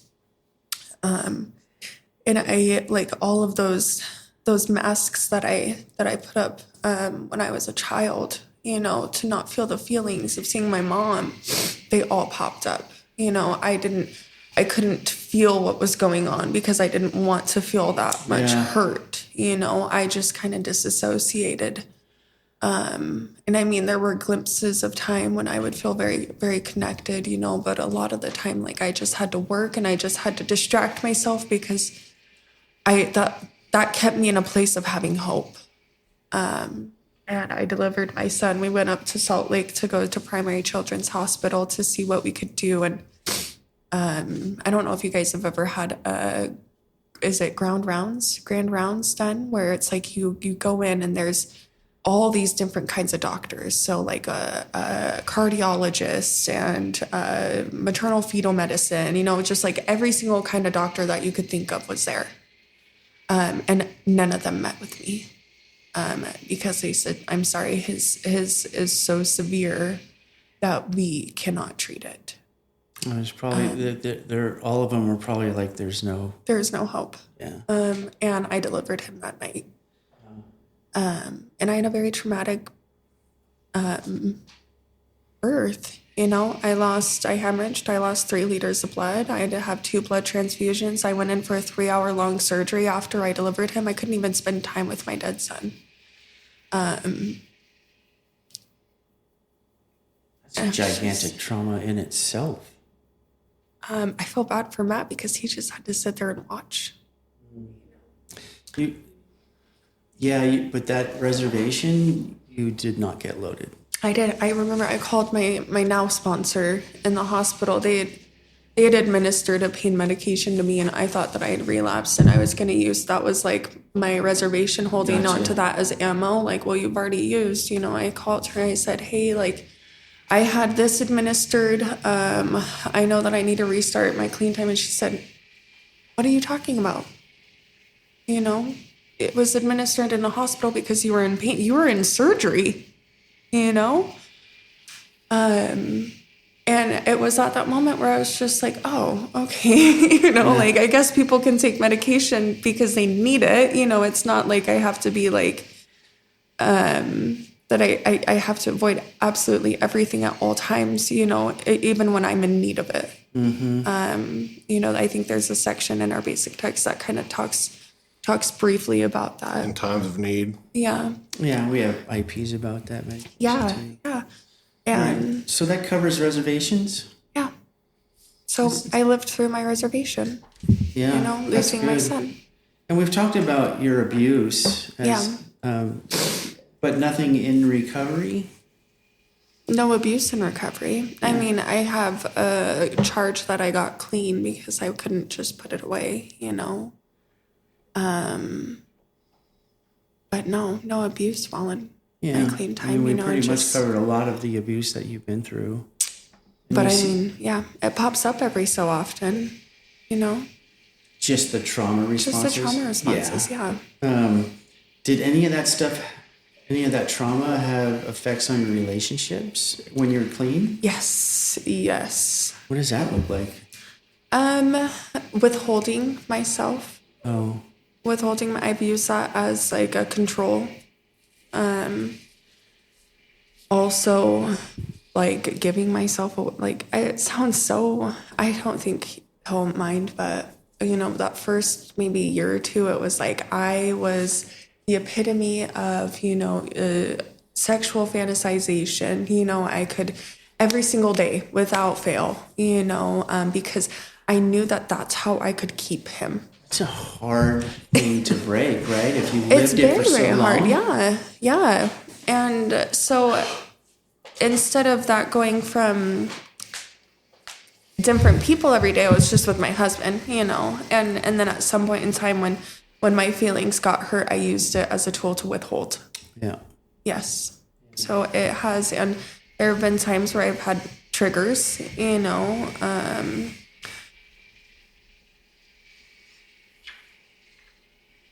Yeah.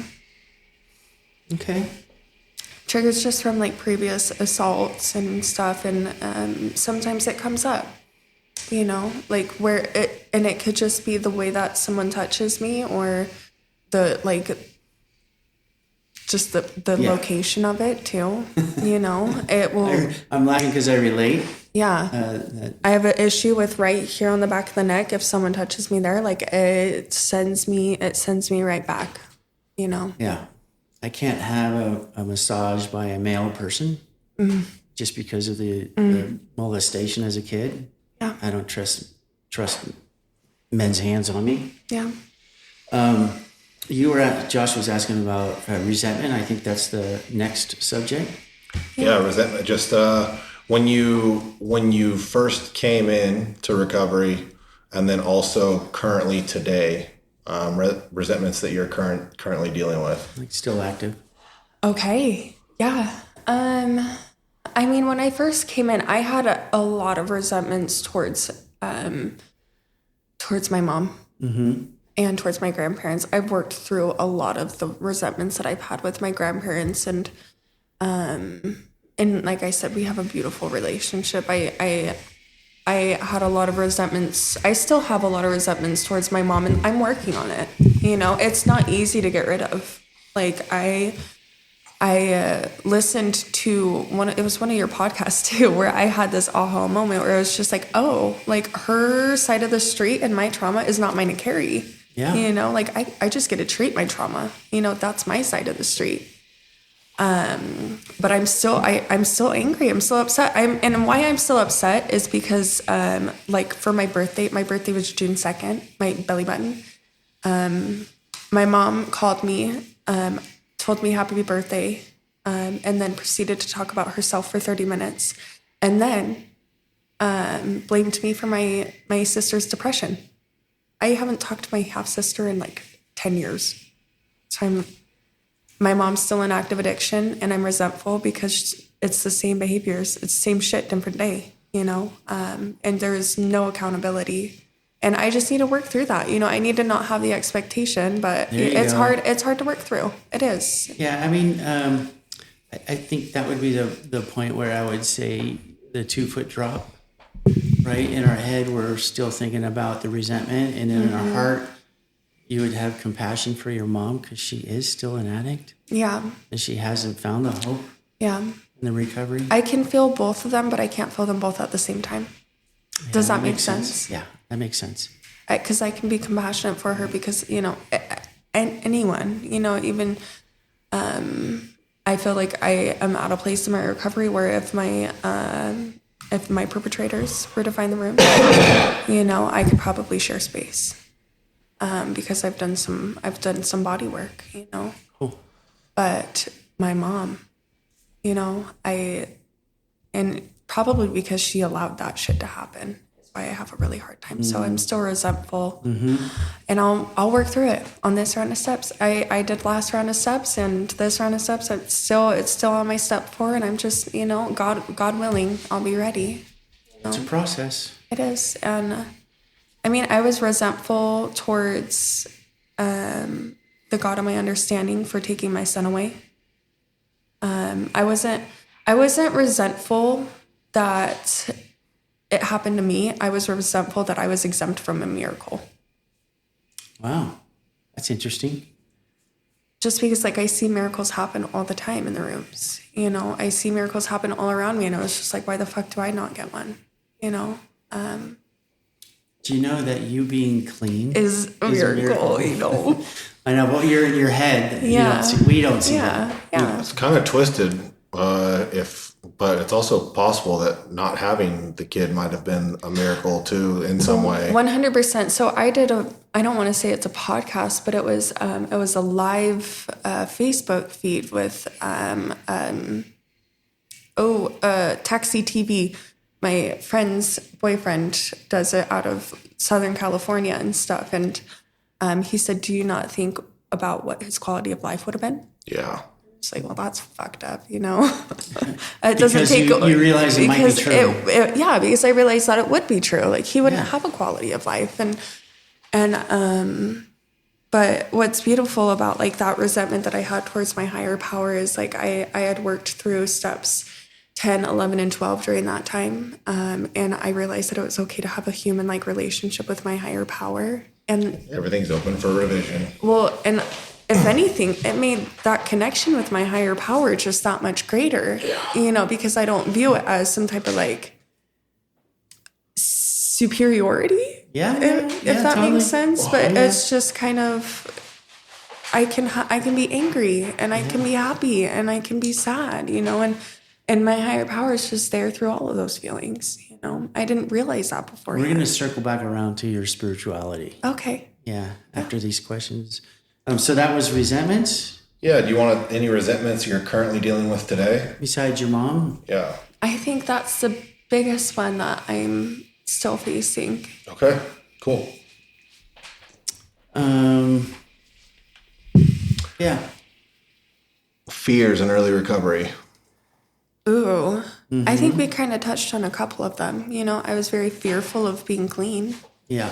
Not deserving. Because I wasn't deserving of it. Yeah. I feared, and I still and fear. The Cadillac. Yeah, I was so fearful of the Cadillac. That one's gonna haunt me.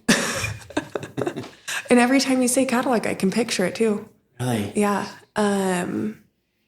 Fucking Cadillac, man. It sucks. This little sidebar is that through a bunch of episodes that we've recorded, whoever we interview, there's something that stands out during the interview, and then people later will refer to the episode as, oh yeah, that woman that fell down the cliff. Oh God. Right? Or, yes, I remember that one. Actually, I remember that one. Yeah, that's our friend Michelle. So and then for years, well, she used her name. Yeah. And then for years, it's going to be like the white Cadillac lady. Yeah. No, I'm just saying that. What about fears today? I still have, I still have some of the same fears. I think they're dulled down by because I've done some work on myself. I've done some work on the worth that I have, but I'm still fearful of success. Man, I still Really? I still have an inferiority complex, where I'm just man, everybody's just so much greater than I am. And I'm working through it though. I can see my worth, and I can be grateful for what I bring to the table today, but still the thought of being able to have a future is kind of tricky. So that's just it right there. So let me ask you this. Those fears are living in your head. Mm-hmm. And if you do the 2-foot drop, Like if you actually feel your heart, do you feel like you're a good person? Oh yeah, 100%. And I mean, I'm surviving through my fears right now. You know, like I'm proving to myself quite literally through my actions that those fears are irrational. Good. You know, because that's what I've been taught to do. Yeah. You know, like I can move through my fears just fine. And it's just, I guess, the way that my brain thinks, you know. I know, that's why you Isn't try to it keep kind of you in silly? your heart. But, you know, I'm fearful of success, and I am very successful within my job. I'm a really good mom. I know that for a fact. Yeah. There are some days where I don't feel like a good mom, but I know for a fact that I am a fucking good mom. So that fear of success is in the future? Yeah. I'm in school right now. Like I'm Yeah. in school full time. So that's what I would say. Where are your feet? My feet are here. My feet are Okay. here. And you want to know what? My feet are here because chemistry is right now. And that's a huge fucking class. And it's just raw dogging me. What are you studying? I'd like to become a nurse. Really? Yes. Oh, so many of our friends have just become nurses. Really? Yeah, lots of them. I've always done really well in the healthcare field. I've been a medical assistant for a dermatology clinic here in town for quite some time. So blood and guts doesn't bother you? No, not at all. Freaks me the fuck out. We do surgeries, and I'm like, the deeper the better, man. Let's get in there. Let's You're just solve like this my issue. wife. She's Yeah, into that. I love it. That's fears. Yeah.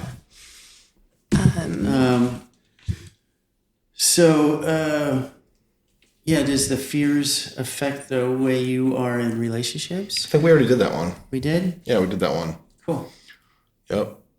Consequences from the past that you were living with today. Fuck. Fuck. Yeah. So I guess here it ties in with resentment as well, right? All right. I just got hit with a giant garnishment from when I was in active addiction, and so that's one of the consequences that I'm dealing with right now. Like, and it sucks. Like I'm having 25%, yeah, monetary, yeah. I mean, and it only sucks because like I want to do fun summer stuff with my kids, you know? Like I wanted to take them to California. Like I wanted to go do something fun with them. And instead my wages are getting garnished, you know? How much? 25%. Yeah. And I mean, that may not seem like a lot, but when I'm working it's a lot. and I'm in school, you know, like, and my kids are older, so they have activities that they want to do, you know, it's a lot. And so I'm doing the footwork and trying to figure that out, but that's some of the consequences for my actions, you know. Some more consequences. I had the same thing. Yeah. I had the same thing, garnished wages, and then also I didn't get tax returns for like. Oh, I haven't seen, I will never 6 see my years. state tax returns, and I've accepted that because all of my restitutions from all the fraudulent charges that I have come straight through all of my. Well, I mean, it's kind of cool now. I mean, that you accept that. Oh yeah, I think I accepted that the first year that I got my the breakdown, and it was like, oh, that's how much I owe. Like, oh my gosh, like okay, like whatever, you know. I didn't need it anyway. I guess, you know, I wasn't You looked at it expecting and go, I really have been a naughty girl. Yes. Oops. Oops. Oopsies. But consequences, and I think a lot of them are. I hurt myself a lot. Sadie and Jen are just coming back from a shopping trip. So those that are listening, if you hear this buzzing noise, some random guy decided to drill into concrete right outside the door. All right. Yeah. So what else do we We're got? moving on to assets. Assets. Yeah. Yeah. Like I said, I'm a good mom. I have really applied the things that I've learned in the program, and like I don't always feel like a good mom. Sometimes I can feel prickly, but I know that's one of my biggest assets. And I'm a really killer sponsor. Yeah. You know, I've had some really great examples, and let me just tell you, like I love my girls so much. I love being a sponsor. That's cool. Like what assets as a sponsor do you carry? Because I can mean what I say what I mean, and not say it mean. You know, I can be direct with kindness. You know, I'm not a butt patter. I will say it how it is, but I will say it kindly. exactly. Did you say a butt patter? Yeah, like, Pat them on the butt? you know, like I will say things directly, but I will say them kindly as well. You know, I've learned how to say things direct and kind at the same time. And I love my girls. I've been taught to have this unconditional love for the people in the program and not manifest in the relationships that I hold with people in the program, and especially my sponsees and my sponsor, you know, like it's just, I think that's one of my assets is, I Just can being carry able to love. show up for others. Yeah, I can carry love. I can hold space. I can be a safe place today, which is a trip. That's crazy. And I share about it in my home group a lot. I love that. It's because my kids, okay. It's okay. My daughter has severe ADHD, and that's why I carry fidget toys on me. And she's medicated, and she has oppositional defiancy disorder as well. And she's a handful. She's a lot. And I have to be the calm to her nervous system. So when my nervous system is overstimulated, I have to ground myself because she needs me grounded. She needs that from me. But my kids feel safe with me. All I can see is a blessing.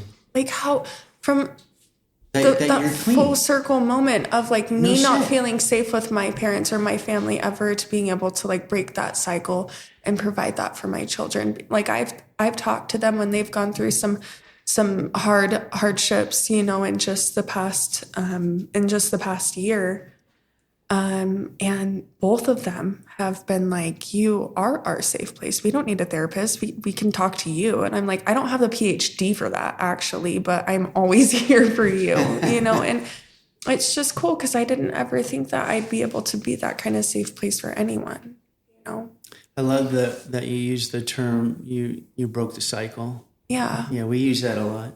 Yeah. How are you showing your gratitude today? Did you have any more assets? I'm sorry, Josh. Yeah. I have a lot of assets. Yeah. And I'm able to see that, you know, and I think those are just, it's like I said before, it's just a practical application of the program, you know, and I'm not to sound conceited at all either, you know, No, that's because not what we're doing. I have a duality, you know, like I have that I'm good, you know, like the that's angel. your head and your heart. Exactly. I keep telling you. Exactly. So, my first feelings when we first met, when I first met you and Matt, and I'm not saying this lightly, like I am very in tune with vibrations of people, and I could walk into a room and I can go, no, not them.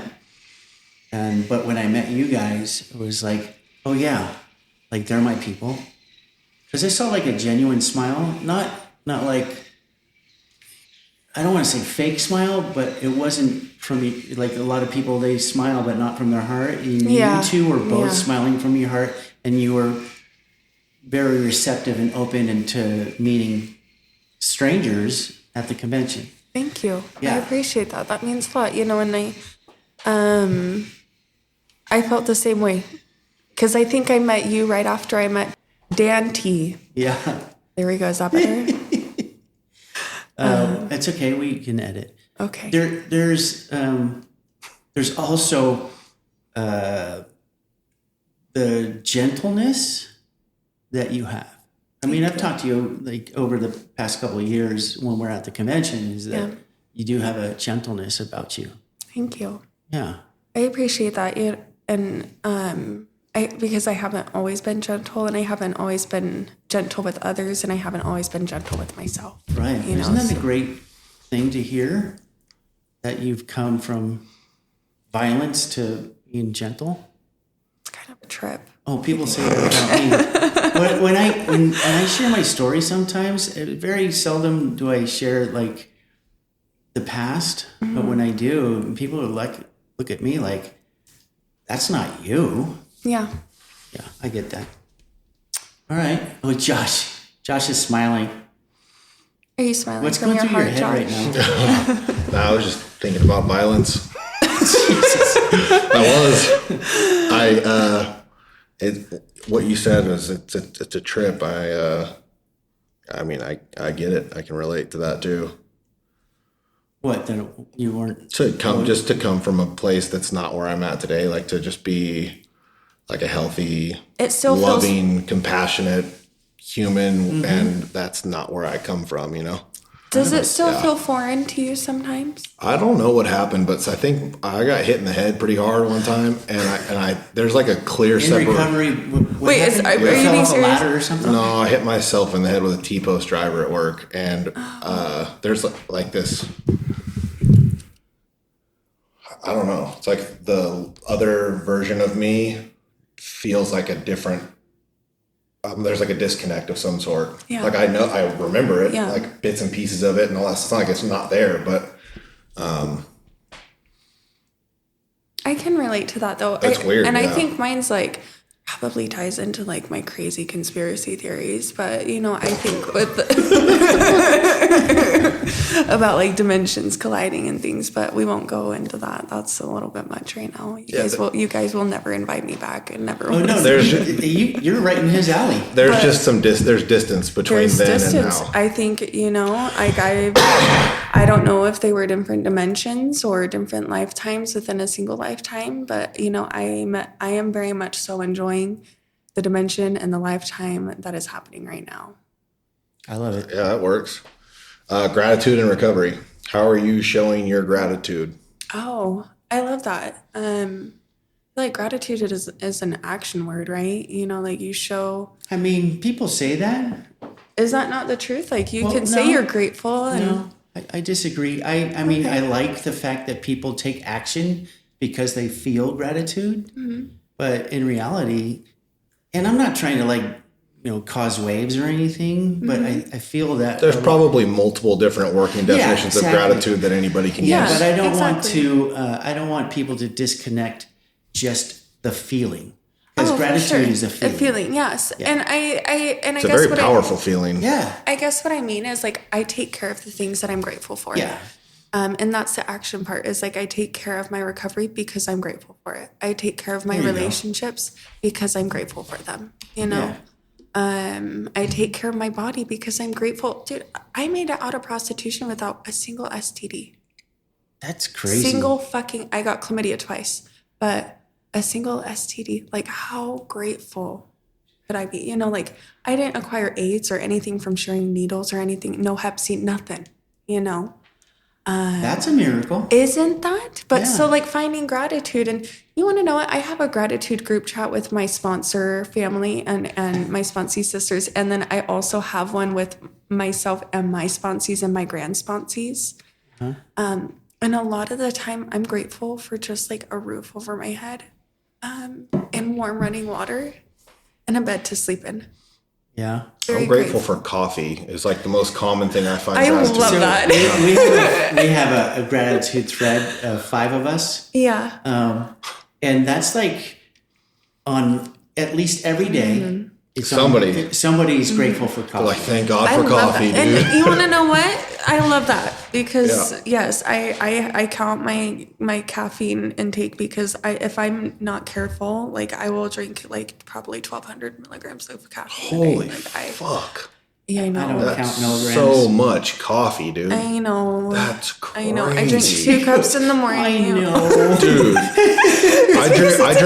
I drink a pretty gnarly pre-workout, and it's got like 250 or 300 milligrams of caffeine. I drink like 2 to 3 of these a day. That's How an energy many's drink. in there? 200? 200 milligrams. Yeah, that's a lot, dude. And I don't know, maybe it's because like ADHD, it like counteracts, but like sometimes it gives me like this like ridiculous amount of You have anxiety. ADHD too? I've never been diagnosed, but I definitely identify. Dude, I didn't get diagnosed until a year ago. And I've had it my whole life. Yeah.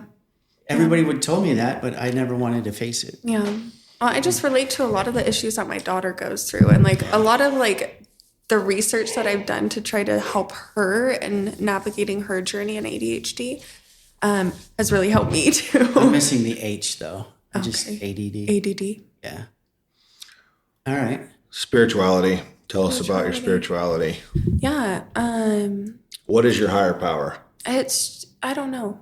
I don't know what it is. I don't need to know I what love it that is answer. for it to work in my that's life.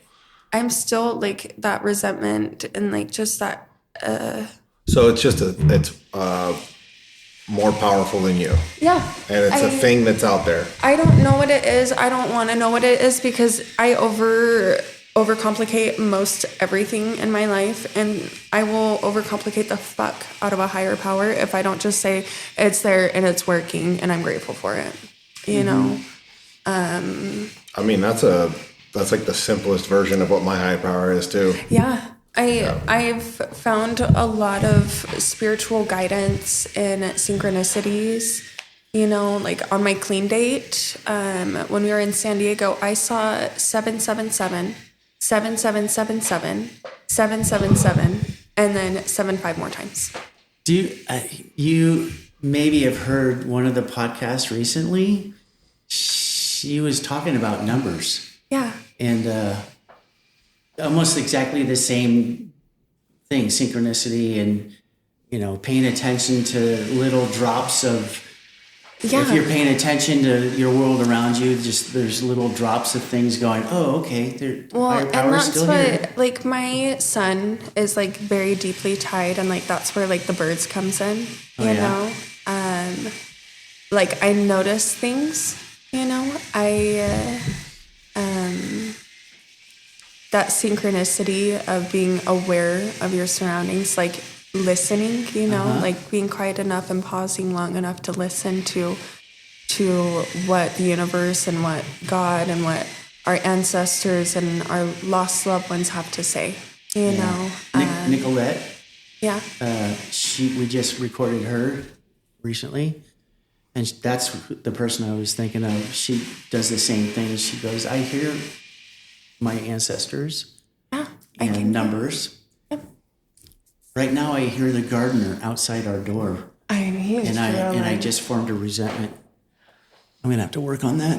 He's just doing his job, and he's doing a good job. See, that's why you're here to put me in my place. Just trimming bushes. Yeah. We're at a Airbnb in Ivins, Utah, just outside of St. George. And so this place has got a gardener. But yeah, my son is very deeply tied to my spirituality. Like I think my lost loved ones are there for me. 2 kids, right? Just my son.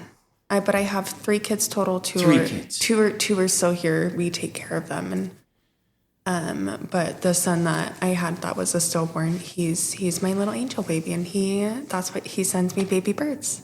Now I'm getting it. So after we lost him, he sent me a robin nest that nested in our Christmas wreath on our front porch or on our front door. And like, mind you, we use that door every day, multiple times a day. And the mama bird never attacked us. She respected us. She respected our home because we invited her there. And we were just like, cool. And then the spring after that, she brought her babies back to see us. And we moved that spring, and the house that we moved into, a hummingbird nested there. And so it's crazy because the hummingbirds are back this year, and they're nesting in the same tree, and so are some doves. And then I see a baby quail, and I see a mama and baby quail, So my son sends me these synchronicities, these messages like, hey, I'm here. I'm proud of you, Mom. That's tight. I love that. When we were pulling up to this place, I was telling Aubrey that we saw the mom and the baby quails running across the road. So Aubrey and I walked outside before we started recording, and the mom and the baby quails were running. Oh, that's cool. We also got told last night that the Velociraptor fucking roadrunners grabbed the babies and bashed their head on the concrete. Oh, shit. Yeah, that happens too. Okay. I don't think you needed to hear that. Okay, yeah, let's not go there. I mean, yeah. Let me live in bring this. us down. Just had to change the mood. We're getting a little bit too soft over here. I just needed to bring us back. Josh was like, I'm getting uncomfortable in this softness. Let's bring some. Josh was thinking about violence. Well, did you like experience the violence while sleeping in the dumpster outside? I told Aubrey that we had you sleeping out there in the dumpster. I said, okay, with the feral cats and this coyotes. is why I do things like call him old on the podcast. Oh, that's too good. Yeah. We're at the spot where you tell us a story. Yeah. You told us a lot of stories, but Well, before we get to the story time, there was the thing that we forgot is out of working the 4-step. I need to write a card for that so you remember. Yeah. Working the 4-step, do you have a feeling or remember like what was a good thing that happened for you, tangible, that you had? Yeah, Nate, tell us something that tell us a positive effect that the 4-step had on you. Oh, yeah. It made me grateful to be an addict. That's what I took from working step 4 was finding gratitude in being an addict, because you want to know what? It made the depths of my compassion and empathy so much greater. You know, finding gratitude for the things that I had experienced because I can relate to other addicts. I found that in steps 4 and 5. I am so grateful to be an addict because like if you weren't an addict, none of it makes sense. None of it makes sense. And you want to know, I'm happy. Like I'm happy with the person that I am today, and I wouldn't be the person that I am today without experiencing and going through and taking part in everything that happened, you know? And so I'm grateful that maybe I experienced some of those hardships and that it can bleed into other people's lives in a positive way. Are you content? I'm very content. I am living the best version of my life right now. That's such a good feeling. Yes. Nice. It's very relieving. Very, very relieving. That's such a fleeting feeling for me. Yeah. Content. You'll get there. I can be happy, but content is tough where it's like, I'm to just be able to do nothing and everything be okay. Yeah. That's fucking tough for me. I think so we bought our house and I started doing grandma hobbies like gardening. We were talking about that off air. And listening to Why does the it have birds. to be grandma hobbies? Grandpa hobbies? Is that? I'm not a grandpa. Not yet. Stop it, Josh. Josh is making faces. Josh, do you have any kids? No kids. No kids? Don't plan on it. He is a kid. He's my kid. That's why. Yeah. We're not going to have any kids because we are kids. We are kids, yeah. We neither one of us want any right now. You have animals? No. No? We don't want any responsibilities. Just trying to figure out life still, you know? Yeah. I mean, that makes sense. Yeah. But I can relate to like fleeting feelings of content. You know, I do feel very content with where I'm at. That's good. My anxiety gets in the way sometimes. And yes. Being overstimulated is a very, very often occurrence for me. Yep. That happens when to me. my dog is barking and my husband is talking on the phone trying to get someone into rehab and my kids are yelling and they're ADHDing all around the house. And then the fucking doorbell rings and I'm like, I'm going to go and excuse myself to the bathroom and I'm going to go poop. Yeah. No. I'm so serious because like I know that my kids won't bug me if I say that I'm gonna go poop in the bathroom and I just sit on the toilet. I just sit there and I pause because I don't want to cause harm. And like that's how I treat my nervous system today is like I just pause. I don't feel that there's anything. Honestly, I don't feel that there's anything wrong with that. It's a form of how you use your own therapy. It's a coping skill. Yeah. It's a coping skill. Yeah.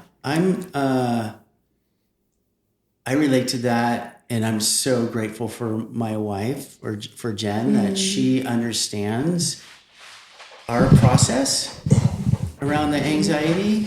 Because I have like acute social anxiety around people I don't know, and like small talk, and just walking up to a stranger and starting a conversation is way out of my realm. Yes. It's not me. Yes. I'll walk up to you and go, did you have any trauma in your childhood? I was just going to say that I will go up to people and I will talk to them like I've known them for like 20 years. Yeah. Because I hate small talk. It makes me want to gouge my eyes out with a wooden spoon. Exactly. I can't fucking stand it. That's the anxiety. That's why I came in here and I'm just giving everybody crap, you know, like, okay, Josh, you're living in the dumpster now. Yeah. Yeah. No, I will talk to you like I know you. Yeah. It's turning into the trauma podcast. Yeah. It's turned into the trauma podcast. It's hard not to when trauma is so closely related to recovery. I was thinking about it today because there was so much trauma that we brought up today, and then we had a special episode where we had a trauma therapist on.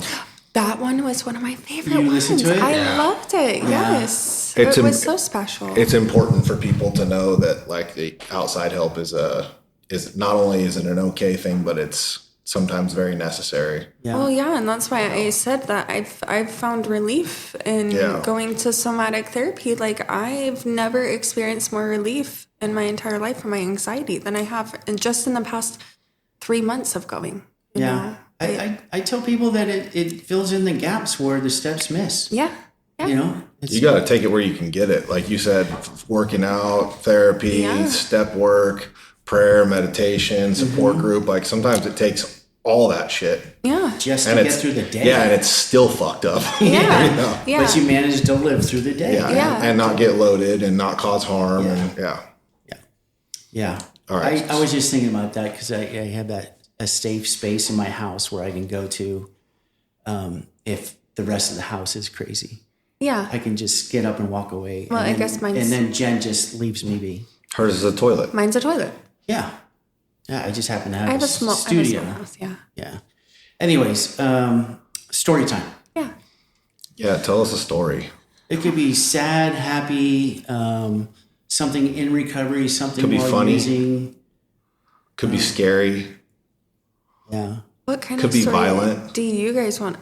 What's up with you and violence today? This is like the Josh is like, could be scary. Give me violence. And then he smiles with wide eyes. Could be violent. I did not. I was dead faced the whole time. No.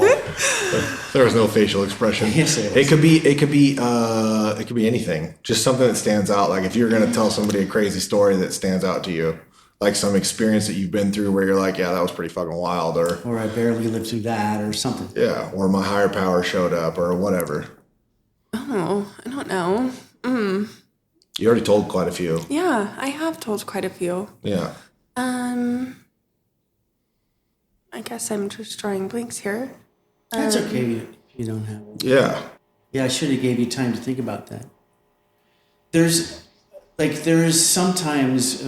Tell us about the strong arm robbery. Oh yeah. Okay. Let's go down that rabbit hole. You know. Yeah. Josh likes rabbit holes. So we were. I was doing this thing where me and my boyfriend that is my ex-boyfriend that went to prison. We would invite tricks over, and then I've done that. And then we would hold a gun to their head, and then we would rob them. Yeah. You know. And it just so happened to be an undercover police officer. Oops. Yes. Oopsies, you know. Who was actually watching me. You're like, oh. Yes, shit. But what's crazy is I didn't have to go to jail because they failed to file. They failed to file. Oh, really? And then filed it later. Yeah. That's strange. I know. For felony armed robbery. Yes. Yeah. It was filed. With a firearm? With a firearm. Yeah. Yes. So, and I felt it was kind of, I don't know. It was kind of a wild experience. I think that undercover police officer was dabbling, and I don't know if that's just like part of the job or whatnot, because I know that he'd partaken in some of the other working girls that were in the neighborhood, you know, and partaken in some of the illicit drugs. I don't know if that's part of the job or if that's what they do, but I was like, you're kind of dirty, man. Like, you had me fooled, and one of my biggest character defects is being a skeptic, you know? Yeah.